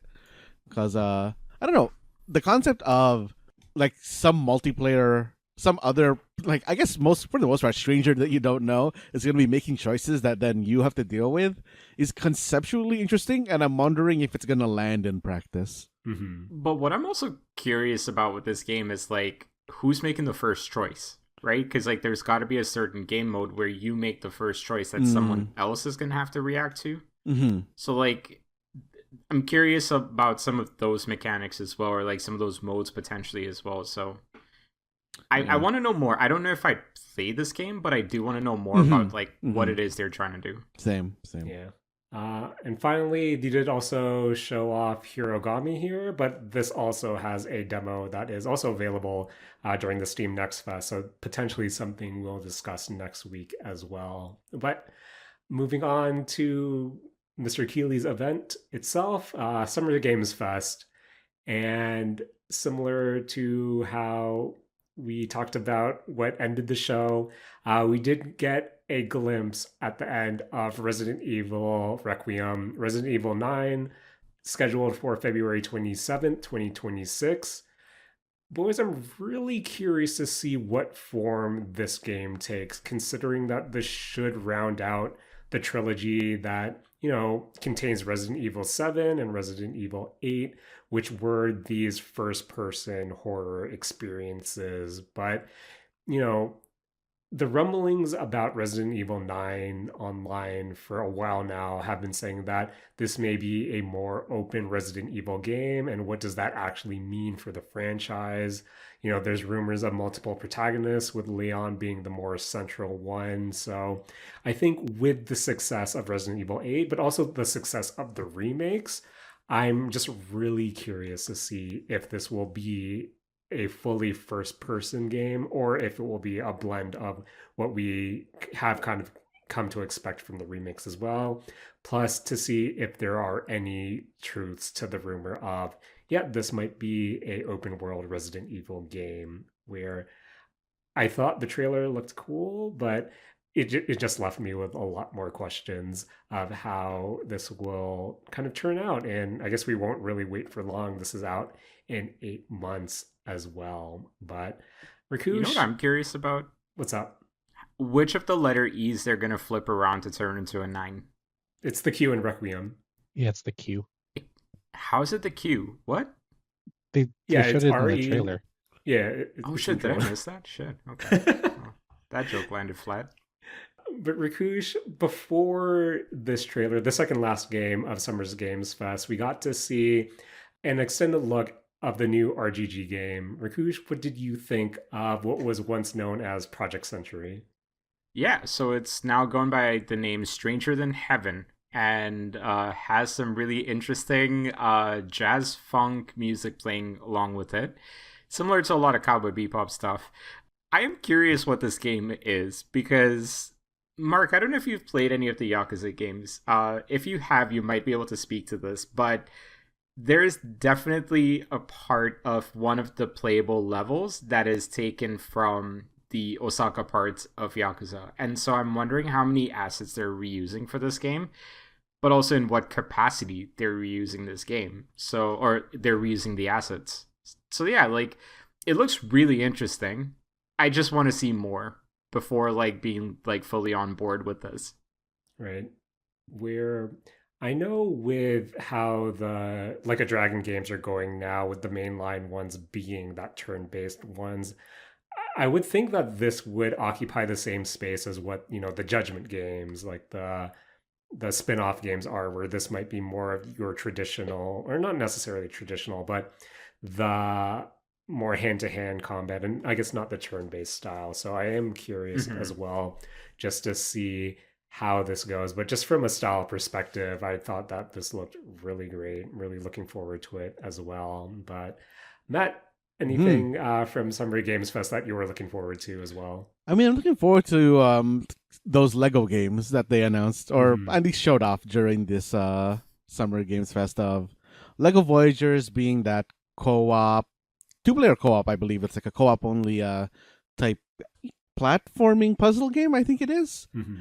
And the Lego Party, which I think is such a wild name for this game to have when it is, just very much Mario Party to the point of, hey, Yeah. it's mini games and you're moving around this like, game board, and I don't know. I don't. The word "gall" isn't correct here in this context, but it's the only one that I can think of for like how much this is just directly Mario Party with a Lego coat of paint. Hey man, someone else has to do it Hmm. for other Hmm. platforms. The mini games look good too, though. So like it looks good. Looks good. It looks good. Okay, okay. Mark, Rikush, how did you feel about our boy Kenny Omega announcing the Street Fighter 6 Season 3 DLC? That was so good. It's hilarious. I loved it. That was amazing. Yeah.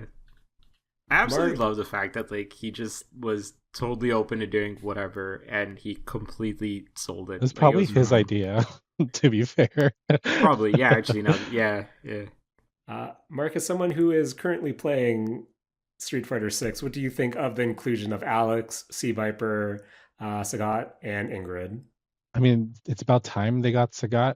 I know a lot of people really don't like having all the Street Fighter 2 characters in there since they take up the majority of the roster.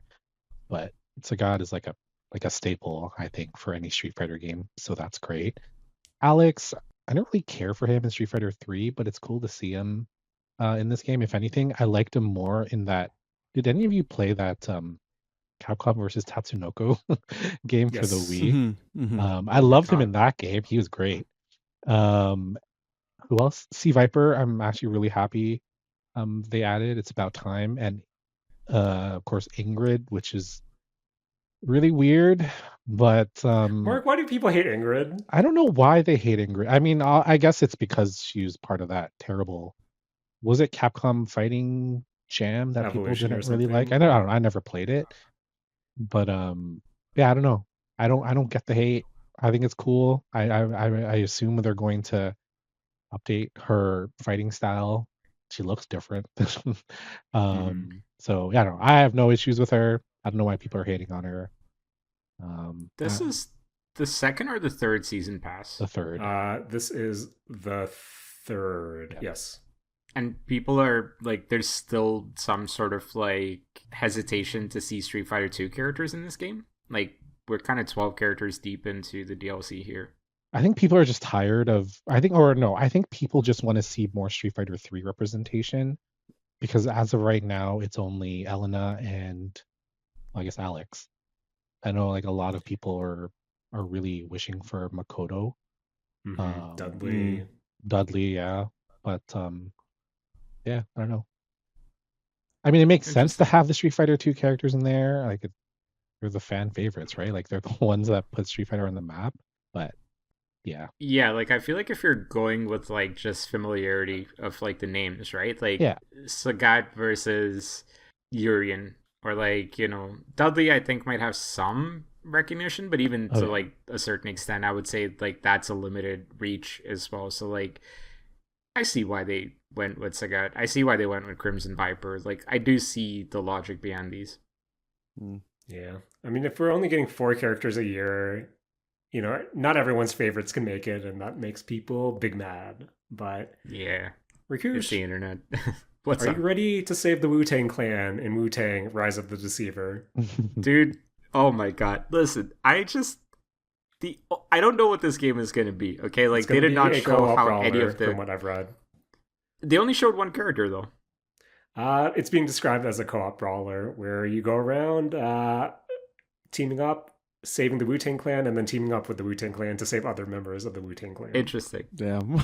The only thing I can hope for from this game is that it's rated E for everyone. You know why, guys? Because Wu-Tang is for the children. Yes, Fair. agreed. I do want to note that this will also feature a soundtrack filled with both classic Wu-Tang songs and new music from Just Blaze, which I'm really excited for, just to see what It's they gonna be do so good.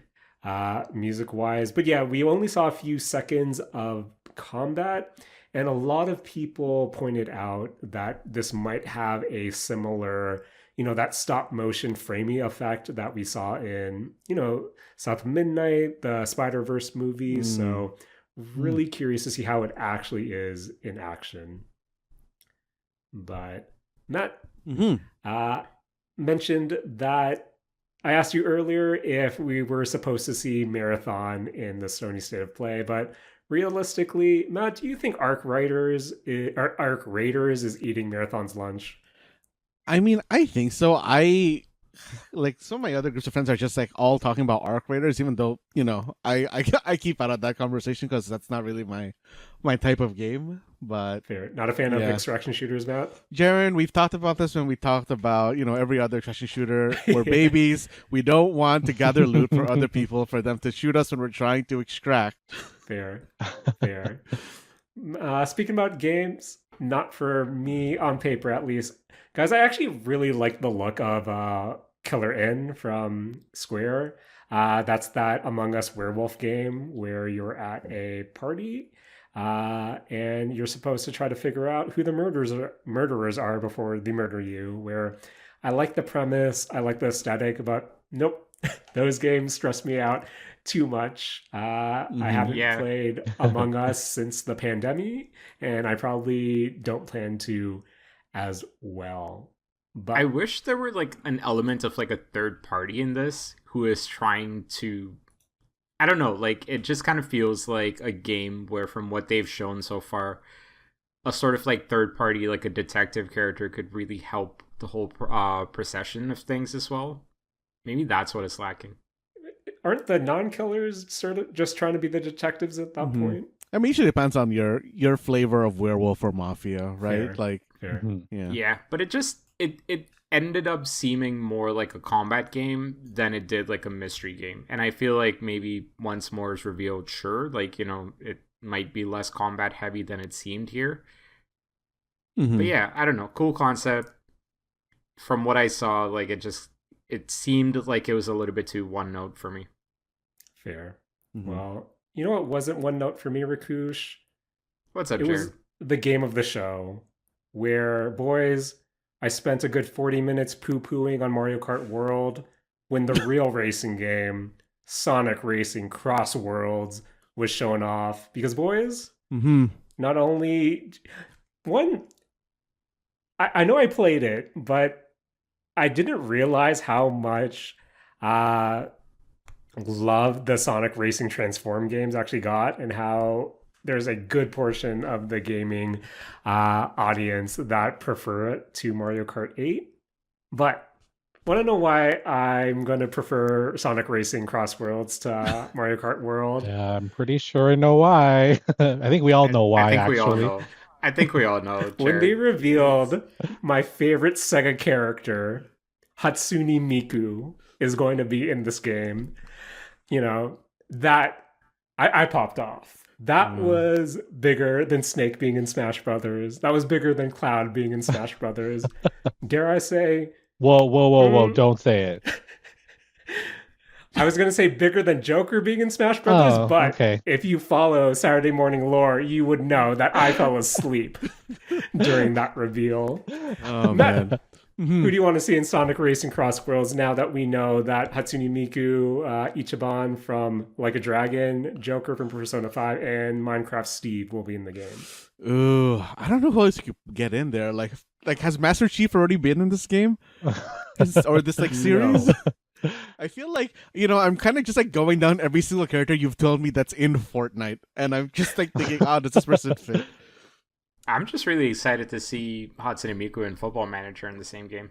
Do you guys want me to go through the apparently leaked list of the other DLC characters for Sonic Racing Crossworlds? There's already leaked DLC. So before this came out, there was a leak that said Ichiban, Joker, and Steve was going to be in this game. Not Hatsune Miku though, so I was pleasantly surprised.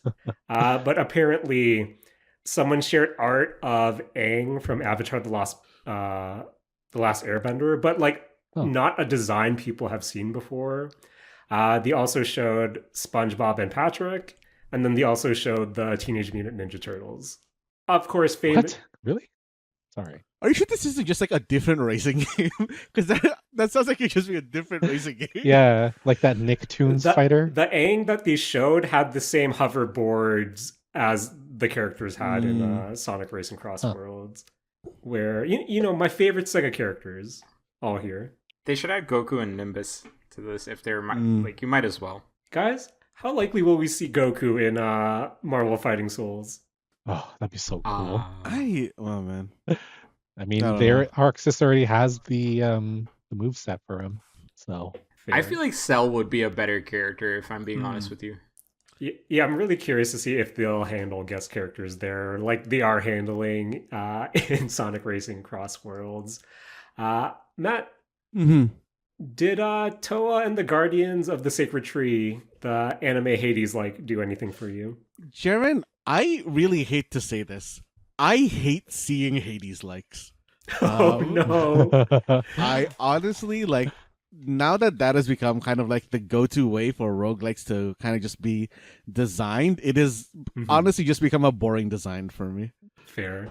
I was actually going to ask, Matt, were there more Souls likes or Hades likes during this whole period of Summer Games Fest? I honestly think it depends. I think the bigger the company, the more likely they are to make a Souls like, and then the smaller or more indie company, the more likely it is to be a Hades like. Fair. Matt, anything else from the Summer Games Fest that stood out to you? Yeah, I guess something that's very different from a Souls like or a Hades like, and something I couldn't actually quite tell what was going on is Felt That. Oh yeah, that looked really cool. Yes, I couldn't tell if this was an FMV game or not. So it's not. Okay, so it's like in-engine, felt simulation, I guess. Guys, have we hit Uncanny Valley? I honestly think we hit that a long time. I wouldn't apply that to this game personally. There's a lot of games from this year where I was like, that's why the Marvel Tokon BTS was like, is this just another video game? I couldn't tell anymore.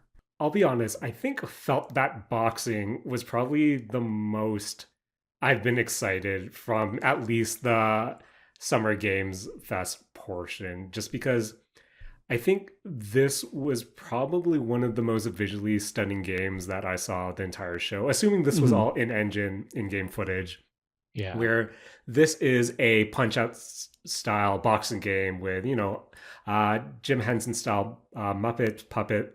So wait, Muppets is the trademark one, so it's like a puppet game, where I don't know. I think for me personally, anything that isn't chasing that photorealistic style will always stick out to me, and I think just in between the characters themselves, the lighting or lack of lighting, I don't know. I just thought that this was incredible to look at, and I I think it lends these visuals lends itself to a punch out style. Plus, with it seems like there's going to be some WarioWare type mini games there, since we saw our protagonist doing some plunger stuff, hitting some punching bags. So I think maybe the gameplay might not be 100% there to me, just because I feel like my punch out days are behind me, but just from visuals alone, I was really impressed by felt that boxing. Hmm. Something I definitely haven't seen. But yeah, Matt, any other thoughts on it?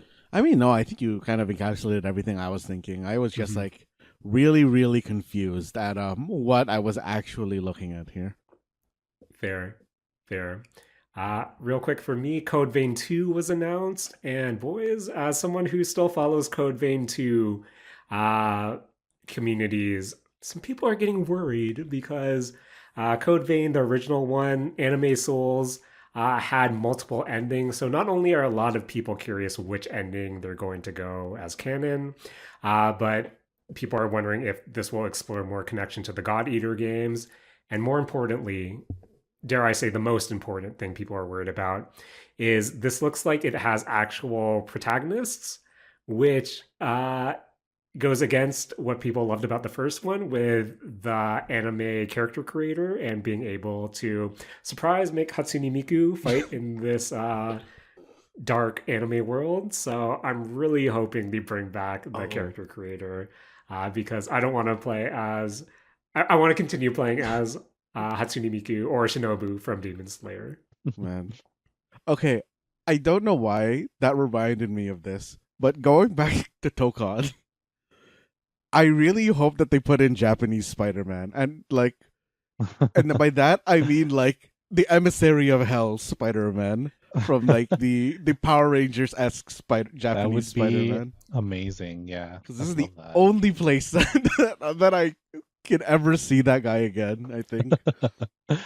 Guys, is it wrong of me to hope that just they don't localize the voices and it's all in Japanese? What are the chances? I didn't even consider that they would do an English dub for this. I feel Oh like if they man. were gonna do an English dub, you would have heard the English on this trailer. Uh, there's still time, Rakush. There's still time, but I just, uh, I mean, I feel like that's doing it backwards. fair. Well, I don't know. It's pretty Japanese inspired here, Hmm. so I I'm mean, the really curious name to see is how. Japanese, isn't it? Like, isn't Tokon No, like no, a yeah, yeah. So, Yeah. so? so Yeah, like like that's why it's like yeah. I don't know if you can then show like an English dub trailer like at any point for me personally. Mhm. But speaking about Marvel, we got another look at Marvel Cosmic Invasion with two new Yeah. characters: She-Hulk, Rocket Raccoon. Uh, Rakush, how's the roster shaping up for you? I think the roster is really nice. I think Rocket Raccoon is the one that is really kind of rounding it out for me so far because the others, they're great characters, iconic characters that have worked in previous retro games. Rocket Raccoon, honestly, the reason I think he's doing it for me in this game is he reminds me a lot of the Tiny Toon adventure games from back in the day. Hmm. Oh yeah. And like there's a little bit of that vibe to him in this game that I'm actually kind of digging so far. So I think he's a great addition to this. Okay. And of course, this is being developed by Tribute Games, who, they did TMNT, Shredder's Revenge. And they're also doing another game that was announced in Scott Pilgrim X or EX, where producer Remy Love says that Scott Pilgrim is really more of a adventure game where you progress through the world and complete quests, while Marvel Cosmic Invasion is a bit more similar to traditional beat 'em ups with, by completing stage after stage, where I think for me personally, with Scott Pilgrim versus the World, the game being so inspired by River City games and having those light RPG character building aspects, I'm curious to see where Scott Pilgrim EX lands in terms of how much of it will continue down that route of being more of a light RPG, especially if they are going two different routes with this as opposed to Marvel Cosmic Invasion, where also surprised that not based on this announcement, I thought people like Scott Pilgrim versus the World, the game. But apparently people didn't, which makes me feel bad because I thought that was a neat game on the Xbox 360. But Rakush, I know you had some thoughts on Scott Pilgrim EX. What did you think of the trailer? Just Scott Pilgrim more than anything else. Like, are we in 2005? Like, is Scott Pilgrim still relevant? That's my question here. Like, I mean, there was the Netflix show. Like, they just put out an year. anime, yeah. Seriously, man? Like, that shit is still going? I mean, I thought it was just last year, wasn't it? Yeah, it was last year.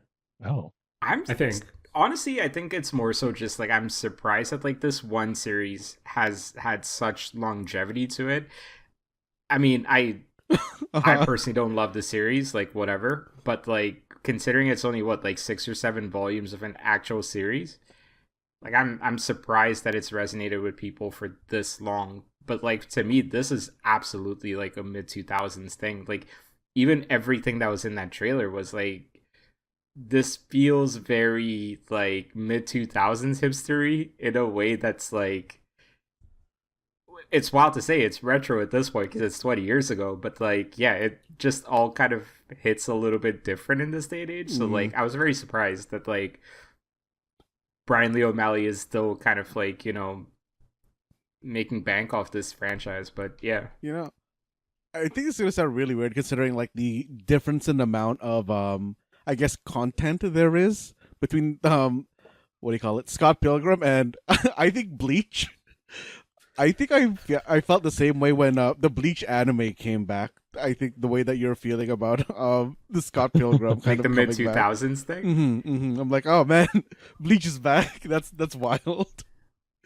I think like Bleach for me was more of like hey, I'm glad they're getting a chance to rewrite like the finish in their own terms because it ended prematurely, right? So like to me it was still a different thing.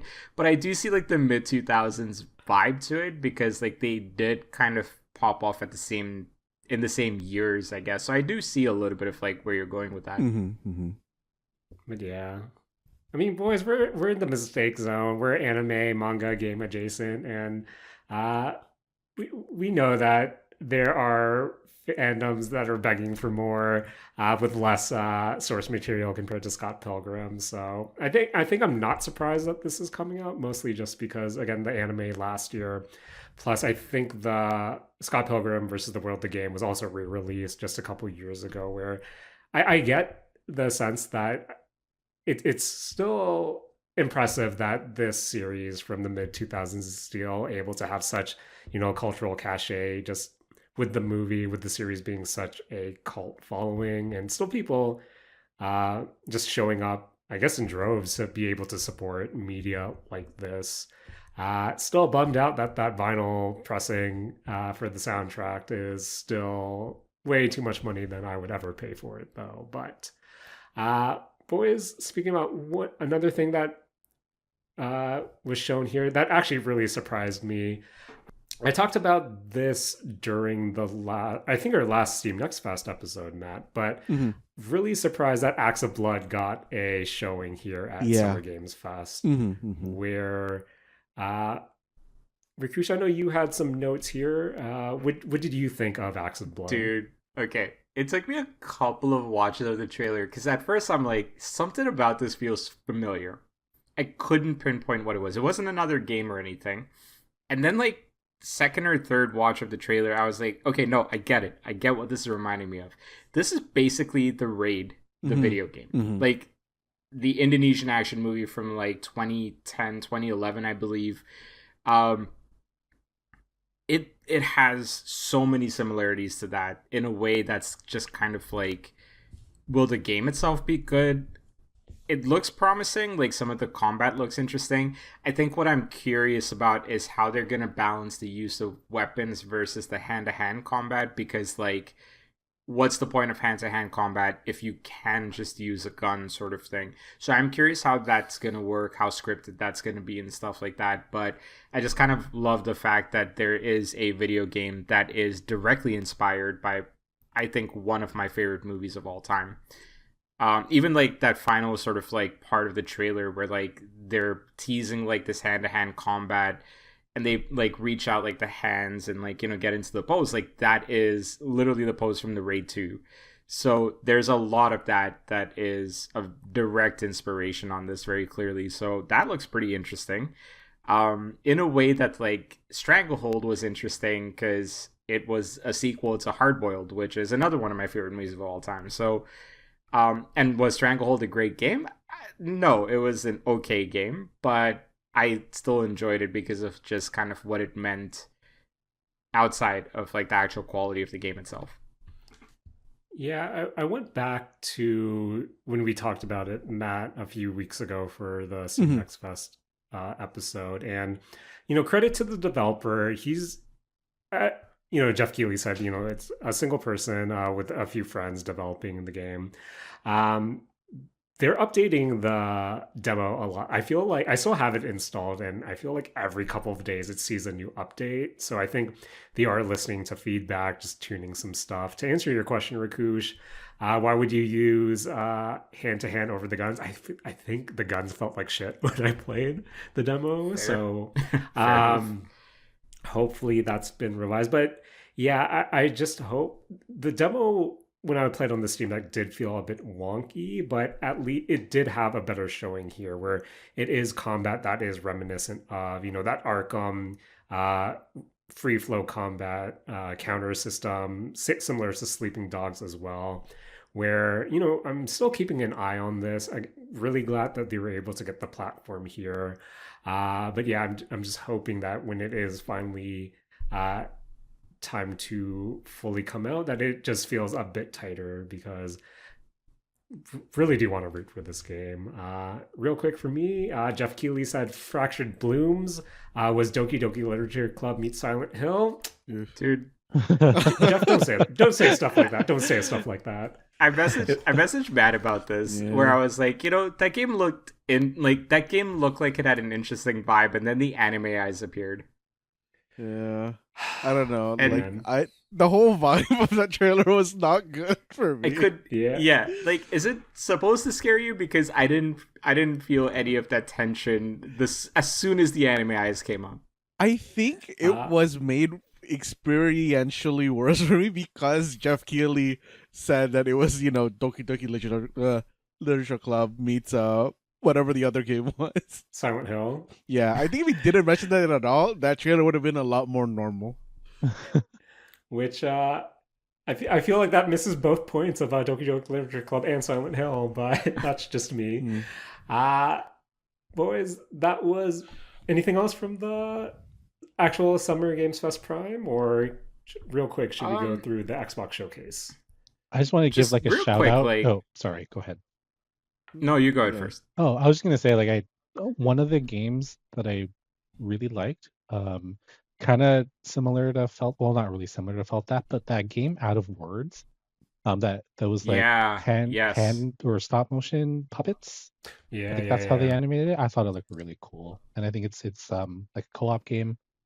I'm actually really excited for that. Yeah, that looked like a very interesting style. Yeah, I love the style. Guys, I just don't like how many co-op games that are coming out, because as has been proven with It Takes Two, I don't really have anybody to play these games with, so kind of sucks, man. When are we playing the other one? We're not, clearly. You already played the game. You made your choice. I never played. I'll play with you, Rakush. Thanks, Mark. See, Matt, that's how this should go. I've been waiting for you to say when you're going to go play not It Takes Two. What's the other one? The story writing one. It Takes Two, isn't it? Split Fiction. No. Right? Split Fiction, yes. Yeah. Oh, okay. Is it on sale? I don't know. We'll talk about this up there. Sure, It's only- not good. Yeah. I'm pretty sure only one person needs to buy that too, but But we had to buy it on sale because video games are expensive, Jared. yeah, that's fair. That's fair. Mhm. But also, if we play it, I'm gonna lose my excuse for melodrama. It's okay. We can talk about some other game that we didn't play together. Hell yeah, Yeah. there we go. But yes, moving on to the Xbox Game Showcase 2025. I think one of the bigger announcements to come out of this was the announcement of the Xbox Rog Ally. Yes. Xbox is partnering with Asus on a Windows-based handheld, which will support your Game Pass library, Steam, GOG, and other PC gaming clients. Of course, there's going to be a base model. The ROG Xbox Ally is white, similar to the Xbox Series S, and has a let's go through the specs, Matt and boys. An AMD Ryzen Z2A chipset, 16 gigs of RAM, and 512 gigs SSD. While the ROG Xbox Ally X has a black color scheme similar to the Series X.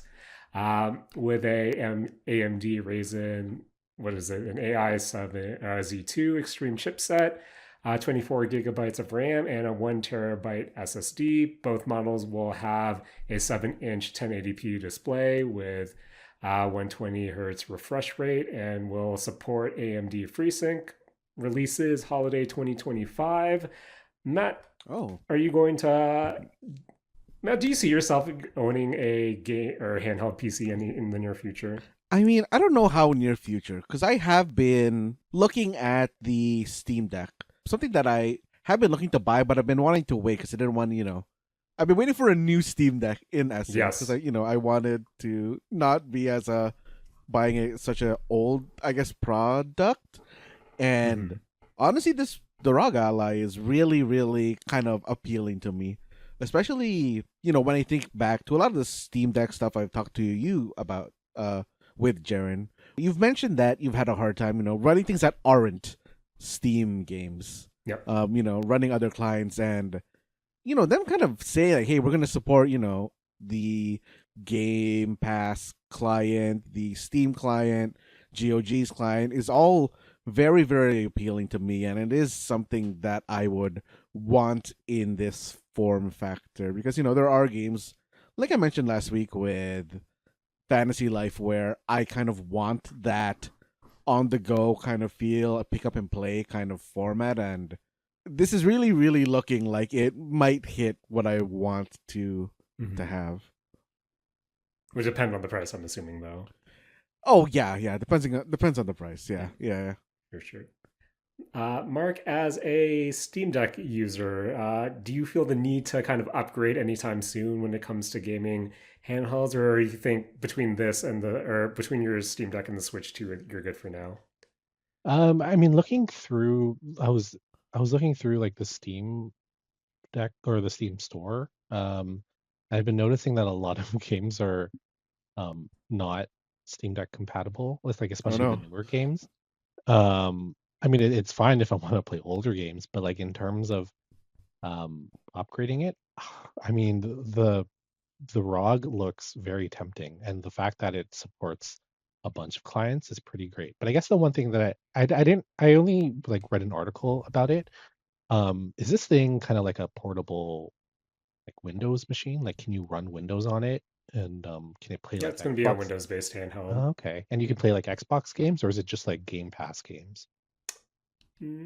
So yeah, that's the thing. It's going to support your PC games, Game Pass. Okay. Where I don't think this is that mythical Xbox dedicated handheld that's been, which they have stopped development, or at least put it in the back burner. Okay. Reported that's been reported recently, so they can focus on kind of making sure that Windows is compatible with a lot of these gaming handhelds moving forward at the very least, before they actually look into something similar. Where I think the branding will definitely be confusing, just because when you see that Xbox branding. Yeah, that's what I was wondering, because the Xbox branding is there. So I just, when I first heard the news, I thought, oh, it's an Xbox handheld. I can download games from the Xbox store and play it on this handheld, but that doesn't seem to be the case. No. Question: Is this what's up? does this have Steam compatibility? Yep, Mhm, Steam should mhm. be able to run on it. Interesting. Yeah. Like the specs yeah. look great too. Like USB 4. That's crazy. It's up to 4 now. Damn. I guess it's Mhm. technically USB-C, but it's not OLED Yeah. though, right? It's just a LCD. Yeah, this is not an OLED. It's just a Okay. yeah. Which I mean, Gotta I'm sell sure that you would another like version down the road. that'd be super expensive to put on this device too, considering the specs that it has right now. Mm-hmm. Mm-hmm. Like I can't imagine how much this is going to cost. Yeah. It's gonna be Yeah. rough, I think, especially with our dollar. In this economy too, yeah. Mm-hmm. Mm-hmm. But yeah, finally, Rakush, I know you haven't dipped your Y- toes into gaming or handheld PCs. Portable gaming. Yeah. Is this something that You could have is stopped in at your gaming, future, by the or- way. That would have been accurate. Um, so initially, when I was writing down the notes, like I think one of my bigger concerns was about how many different decks there are for different software, like app stores. Basically, like I did not at that point know that it could also run Steam games. That changes things a little bit. Um, I think it's interesting.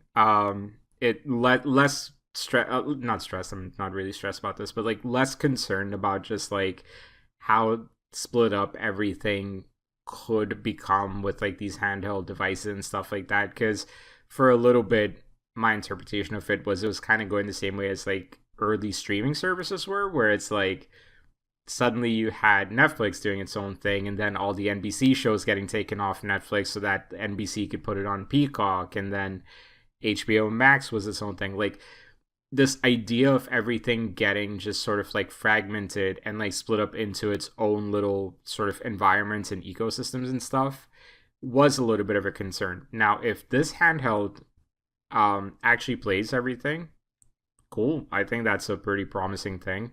Cost is going to be crazy. I'm curious to see how developers adapt to building out games for more like, deck styled gameplay and stuff like that as well. That is something I'm curious about because it seems um more and more studios and developers are going towards this route as well. So curious about it. Not as concerned about it as I initially was.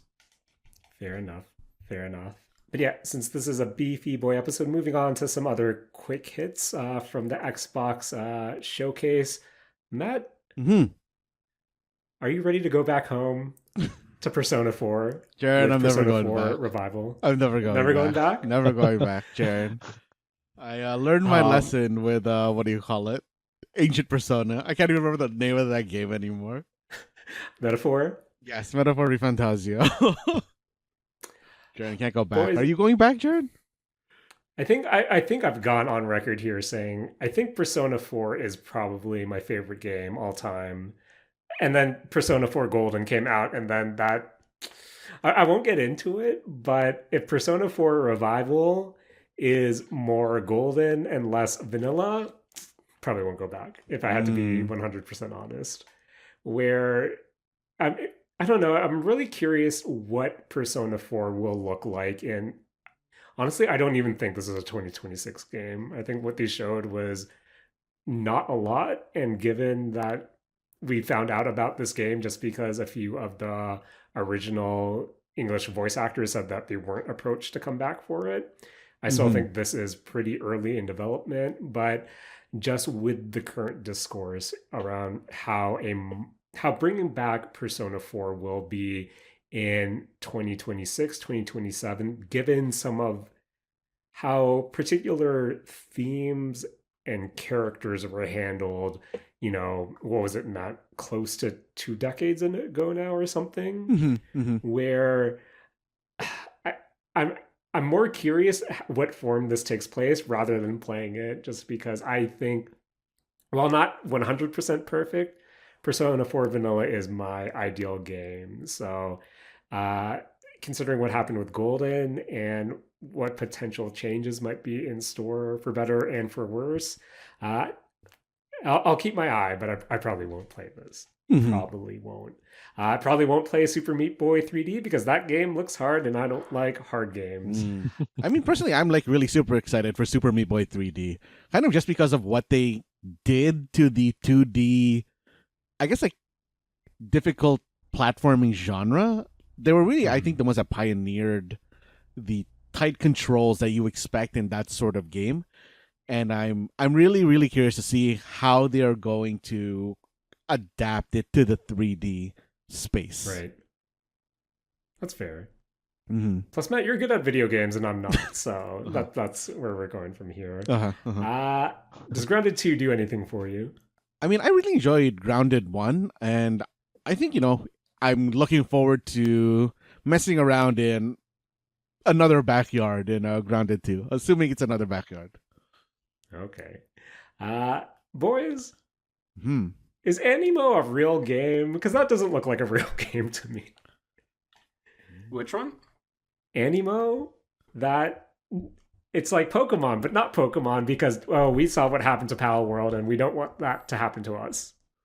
This looks like Digimon, now that I'm looking at this, Jared. But, I mean, Jaren, like, Animo, does have this Pokemon Digimon look to it, but Jaren, there's a different game that is slightly related to Pokemon that I want to talk about that I was very, very surprised at, which is Beast of Reincarnation.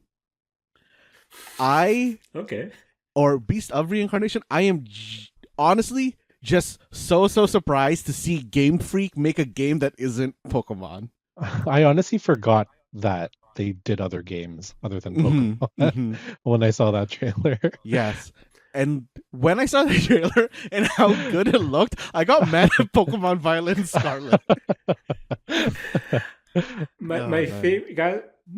Excuse me for being a bit rude here, but my favorite thing about the Beast of Reincarnation trailer was that switch from the reveal of the Game Freak logo of everyone going, "Oh my god, this is a Game Freak game," to them going into the gameplay footage and it slightly dipping FPS wise, and everyone going, "Yeah, this is a Game Freak game." Oh man, that sucks. Hilarious. I mean, it's not as bad as Pokemon, which might be running better on the Switch too. But gotta admit, some of those frames were a bit choppy. But I do think this looks really cool, and it's always cool just to see Game Freak doing some. It's always cool to see Game Freak be able to work on a game that they're not time constrained by. So at least I'll give it a look at when it comes out. Anything else, Matt? Yes, I am actually very interested in Clockwork Revolution. I don't know if you guys decided to check this one out, but it is giving me kind of Borderlands meets BioShock vibes. And, I've generally been a fan of BioShock, and I am very interested in the weapon customization here because kind of looking at the weapon customization here, I think this has equal chances of being really, really good or really, really trash. And I really hope that they can land this properly. And I think for me, probably, to be honest, the one game I'm most excited from this whole Summer Games Fest kind of season this year was There Are No Ghosts in the Gran, which from the GameSpot preview is a first-person cozy hotel fixer-upper game that sends players to the Grand, a rundown hotel in an Eastern English village. You play as Chris David, who has inherited this hotel, and he must restore it within 30 days and 30 nights. So on the one hand, this is your cozy fixer-upper, showing elements of Power Wash Simulator or a lot of the design games that we've seen over the years. But our boy Chris David is also a paranormal investigator, and hidden within the hotel is some sort of evil presence, one that might hold answers to what happened to his father. During the day, he restores the hotel, but at night, he'll find clues, solve puzzles, and piece mysteries together. Matt, does it always weird you out when Saturday Morning Arcade Season 2 ideas find themselves into actual games in 2025? Oh man, was this one of our ideas? I don't remember this one specifically. No, but this has big. Let's jam different genres together into one game energy. Enough that I'm really excited. I don't know. I just like the look of it. I like the blend of gameplay. I do, considering how big that cozy genre is these days. I do like it when you're able to blend it with other elements to make it more just kind of different from the rest of the genre. And Mark, how do you feel about this game being partially a musical? Oh, I'll be what? honest, I didn't see the trailer for it. I just did Okay. a read up on it, and I think the whole concept is pretty cool. I had no idea about the musical thing, so Yep. I'm very intrigued. Is that part of like in the trailer? Because I should Yeah. watch it. Yeah. Part of the trailer is half of it is a lot of the characters' dialogue is in a musical song format, and then in the Oh, previews cool. themselves, it does say it's going to explore some different musical genres from punk to jazz to spooky ska, which I'm Whoa, personally really excited about. spooky ska. Oh Yep. man. That sounds Or so Matt, cool. is this on your hmm radar at all? I mean, now that I know it's a spooky ska musical, hell yeah! I'm gonna see a ghost Man. play a trombone, dude. I'm into it. I'm into it. Guys, I was into a lot of what we saw during the Summer Games Fest period. I know, I feel like every time Mr. Keighley does one of these things, he tries to tamper expectations. But, going back to some of the discussions we've had kind of in the last few weeks, I think for me personally, well, even if we're not seeing really big AAA games at these events, they're becoming few and far between considering how much how long development cycles have become, how expensive games have become. I don't know, I feel like there were a lot of more smaller indie games and then the double A games that really do hold their own, which again makes me excited for Steam Next Fest this week. Probably something we'll be able to chat about next week as well, where yeah, even though games are getting more expensive and we might be getting priced out, still a lot of things to look out for. And at least we have um, fighting game communities popping off at announcements to tide us until then. But this has been a Beefy Boy episode. But before we leave you for this week, friends, our boy Rakush has a challenge at hand. Rakush, Jaren? challenge can you challenge us this week with Don't Match Me? I absolutely can, Jaren. It's we've spent a lot of time today talking about Naughty 3. We've talked about Summer Games Fest. You know what else I like doing in the summer? Having sweet treats. Ooh. And speaking of sweet Mm. treats, this week's Don't Match Me, it is inspired by some recent news that a person named Sean Umans, best known for creating the Nerds Gummy Clusters, Ooh. aka probably the best candy invention in the last 20 to 25 years, has been awarded, or at least receives the inaugural Impact Award from the 2025 Kettle Awards. Sean Umans has been working in candy making for 30 years. This guy spent his entire career coming up with stuff. He's a product developer, food scientist. But the Nerds Gummy Clusters, it's probably one of the biggest threats to my personal health. And so, this week's Don't Match Me, inspired by this news, it's all about sweet treats, guys. Mm. Now, what is Don't Match Me, you might be wondering? Well, Don't Match Me is a game where I'm going to ask a series of questions, 5 total, and my co-hosts here, Jaren, Mark, and Matt, are going to try to give a different answer than the one that I'm giving. The hard mode of this is they're going to try to give a different answer than the ones that they're also giving. Oh, And this week, with the full team, let's jump right into it, guys. I'm going to give you guys a little bit of an easy start here. I think all of us can answer this without having to look anything up here. Just name a candy of your choice. We're talking brands here, or we're talking like genres. and does it also include chocolate or? I'm gonna say candy. Okay. It can be chocolate candy, but it cannot just be chocolate by itself. Okay, that's fair. Okay, going into this in 3, 2, 1. I'm gonna go with a Tootsie Pop. Ooh. Mm. A Okay. Tootsie Roll specifically, because I'm always curious what you guys think the amount of licks it takes to get to the center of a Tootsie Pop are. Rakush, Jaren? I know every week you say, "This week I'm old," but Rakush, bro, you're hella old, This is not an old person reference. What are you talking about? bro. The youths yeah. are talking about Tootsie Seriously? Pops. Isn't that original commercial like from the 50s or 60s? Like with that owl licking the lollipop or the Tootsie Pop? Okay, but if it survived from the 50s to the 90s when we were growing up, you'd think it would survive another 25 years, No, you know? not in this fast-paced internet age, Rakush. Well, I don't like that at all. Let's move on from this. I'm upset right now. Jaren, what's your answer? Boys, when you say candy, I think of my tried and true gummy sharks. Interesting. Gummy Sharks Gummy is a good shark. I one. love Gummy me a Sharks is good good. gummy shark. Interesting. Mark, let's go with you next. What do you got? The first thing that came to mind was Warheads because I love like War- sour candy. Warheads, a great candy. I could never eat more than 2 pieces. No, that's fair. Mm-hmm. I love it. Yeah. It hurt. It hurt.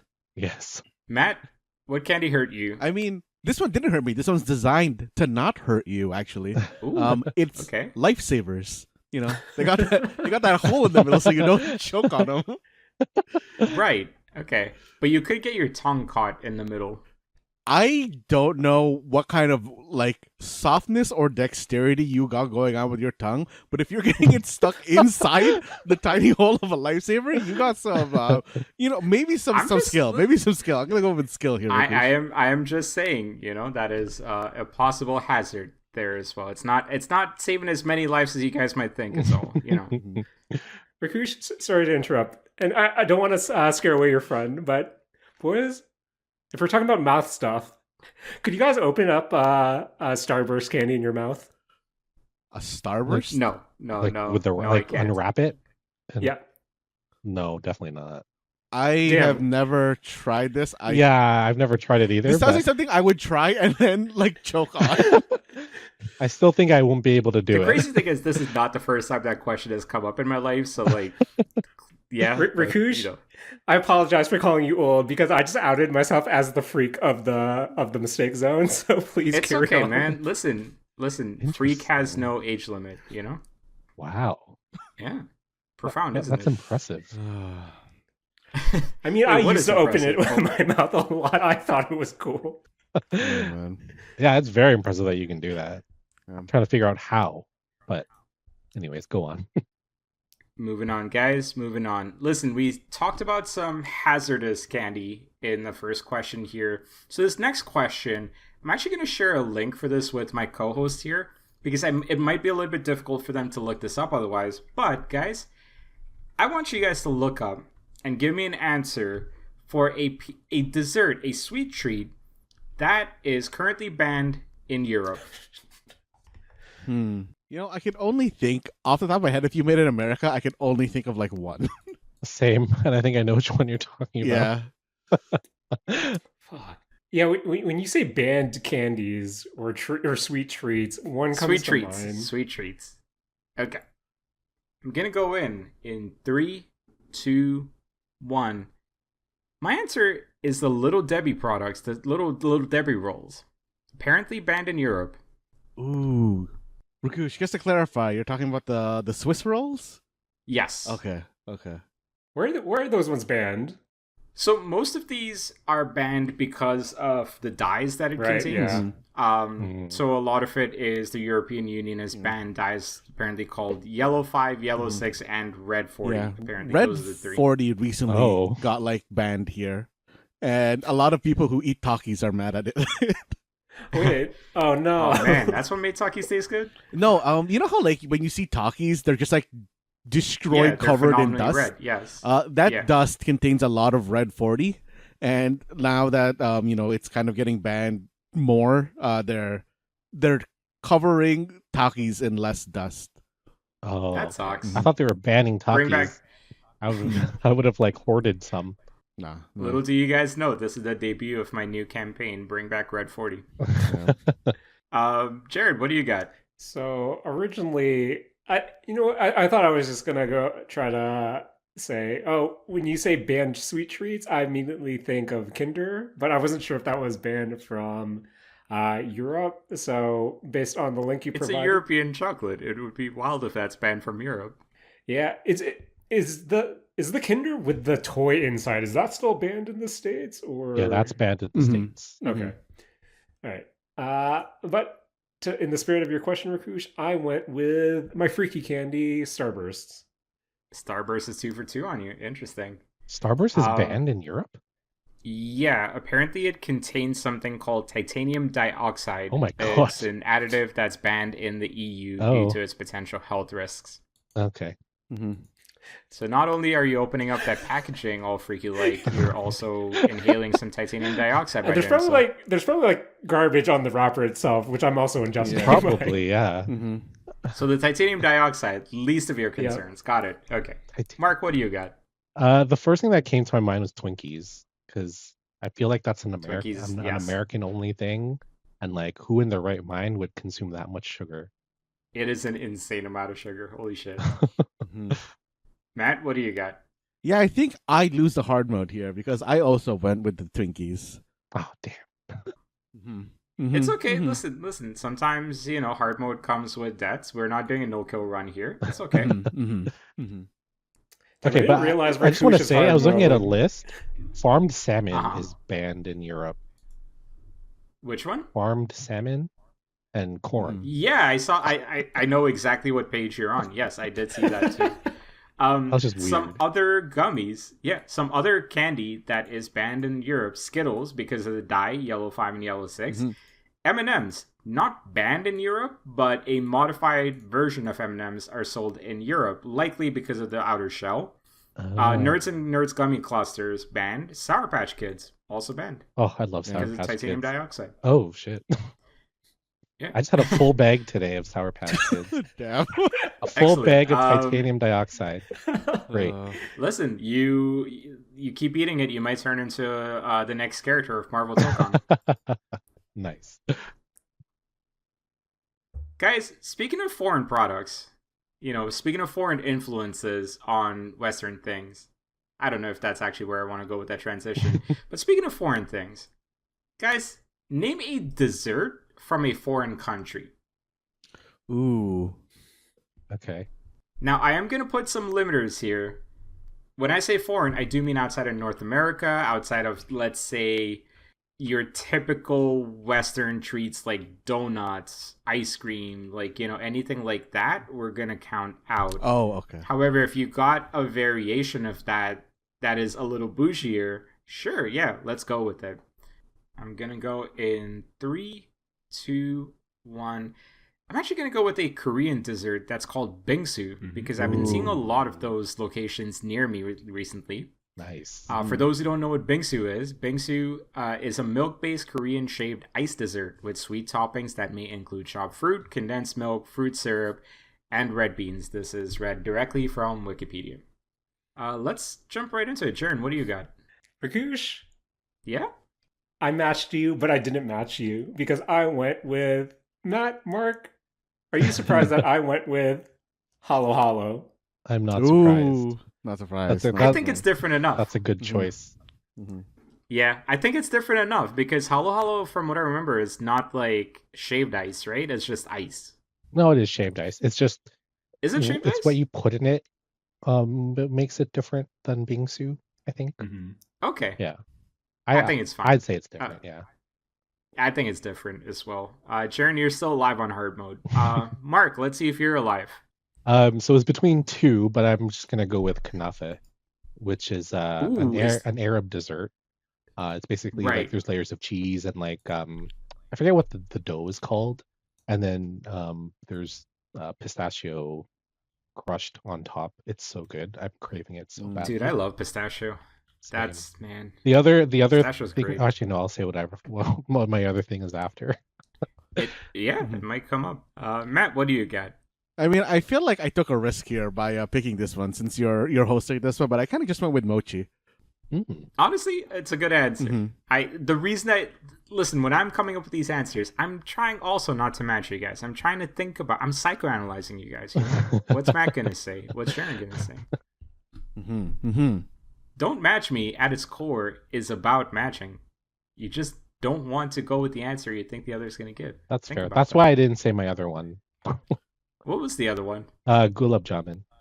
I don't know why See, I thought that you would have was said another that, one. but No, listen, that was one of my 3 answers. Oh, okay. Between Bingsu, Gulab Jamun, and there's another Indian thing called jalebis. okay. So it was one of those 3. Nice. Guys, 3 questions in. We're done. There is a candy that is available in Canada, and it goes by different names elsewhere. Here we call it rocket candy. Elsewhere, it might be called Smarties. Even though Smarties here are what M&Ms are globally. It's a little bit confusing, I know. Guys, I want you guys to tell me a flavor from the rocket candy. Oh, those had flavor? I thought they were straight sugar. Yeah. They are straight sugar with a tinge of flavor to them. Yes. Oh, man. The only flavor I can think of is chalk. What the fuck are these flavor or color combinations? Yeah. This is insane. There's one that's weird. Yes. Orange is orange, yeah. Uh-huh. There's 2 that's weird. Sorry. Okay. In 3, 2, 1. I'm gonna go with the reliable. I'm gonna go with a grape flavored rocket candy here. That's the purple one. Ooh. Listen, I'm usually pretty excited when I see a lot more of those in the candy. Just saying. Just saying. You know what? So you don't have to wait for me. I'm out. I also went with the good old purple grape.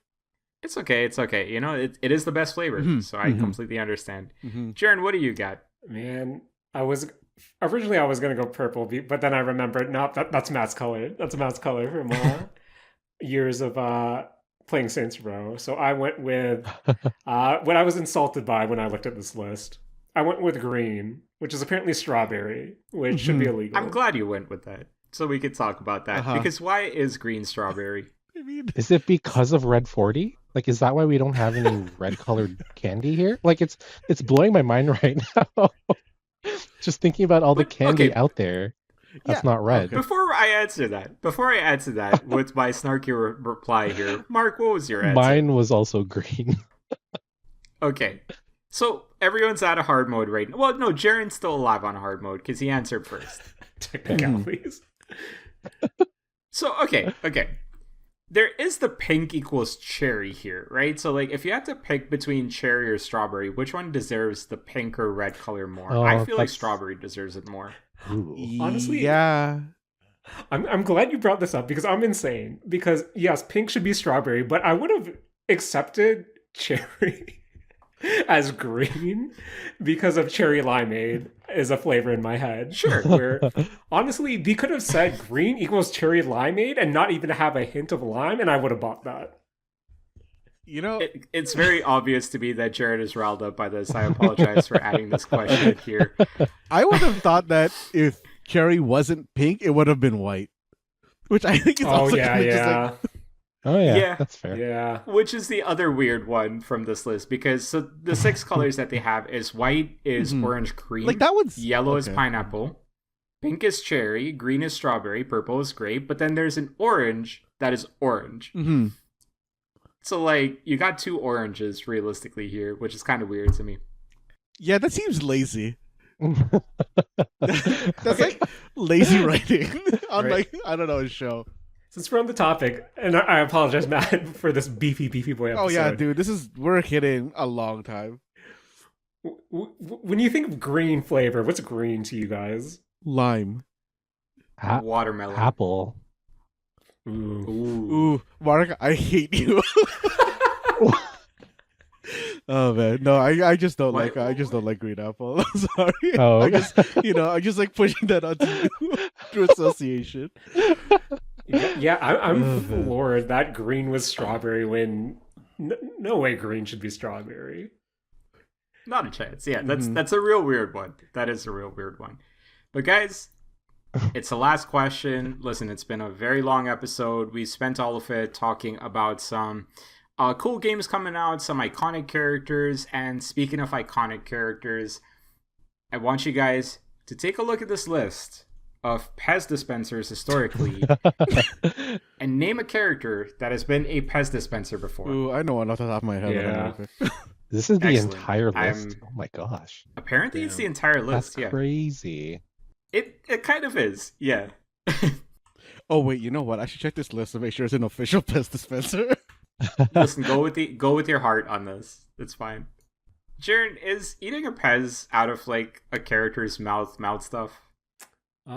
Is it out of their mouths? I thought pets dispensers you're eating out of their neck. Yeah, I thought it was their neck. I thought it was. Is it the neck? I mean, Sorry, that question caught me Listen. off guard. No. Drop that. I'm pretty sure you're when you eat a Pez, you're vampiring that. Mm-hmm. So it's neck stuff, Yes, it's neck stuff. which doesn't sound any better than mouth stuff. Oh man. God, I was about to drink some water. All right, so in 3, 2, 1, I'm gonna go with an iconic Pixar character, Buzz Lightyear. Ooh, that's a good one. Nice. Yeah, there's a lot, guys. There's a lot to pick from here, including some anime if you'd like. But Jaren, what did you pick? I own a total of 2 Pez dispensers, and the first one Excellent. I ever owned was SpongeBob. So I went with SpongeBob.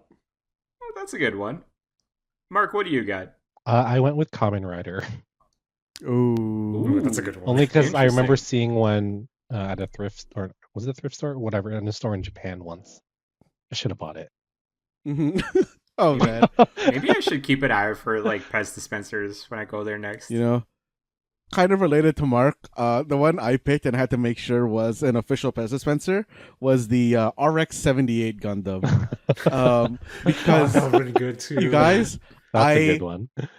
there was a time when I was seriously considering spending $75 to buy a Gundam Pez dispenser off eBay. That's amazing. Holy shit. Guys, I really like that this list has like the Incredible Hulk, Spider-Man, Thor, Wolverine, all under DC Comics. No, I didn't even notice that. That's like Yeah. a Nintendo. Right, yeah. Mhm. Oh man. That's this week's Don't Match Me. Full of sugary goodness and banned products.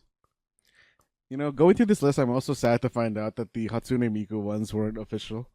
Oh damn. Not yet, right? Not yet. There's Not still yet, hope. not yet, There's not still yet, hope. not yet. You know, she's gonna really pop off after she's in Sonic Racing. My favorite. I got a Pokemon based question for you guys. Is Rukario just Lucario? What? Yeah, probably. Yeah.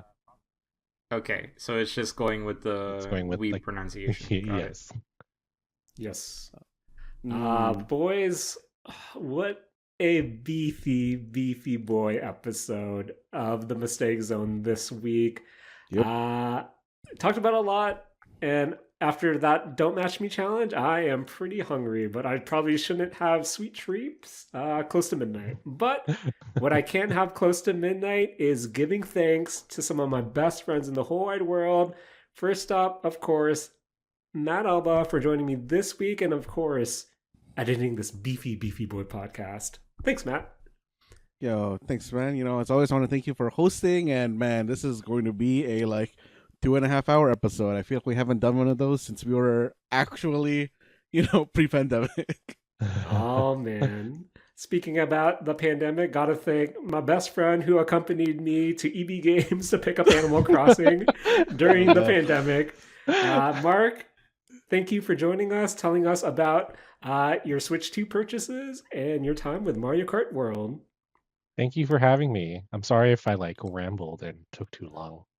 Nope, it's okay. Because I ramble and take too long for everything I talk about here. But also want to thank Rakush for joining us this week and bringing us the Don't Match Me challenge. Happy Thanksgiving, Jaren.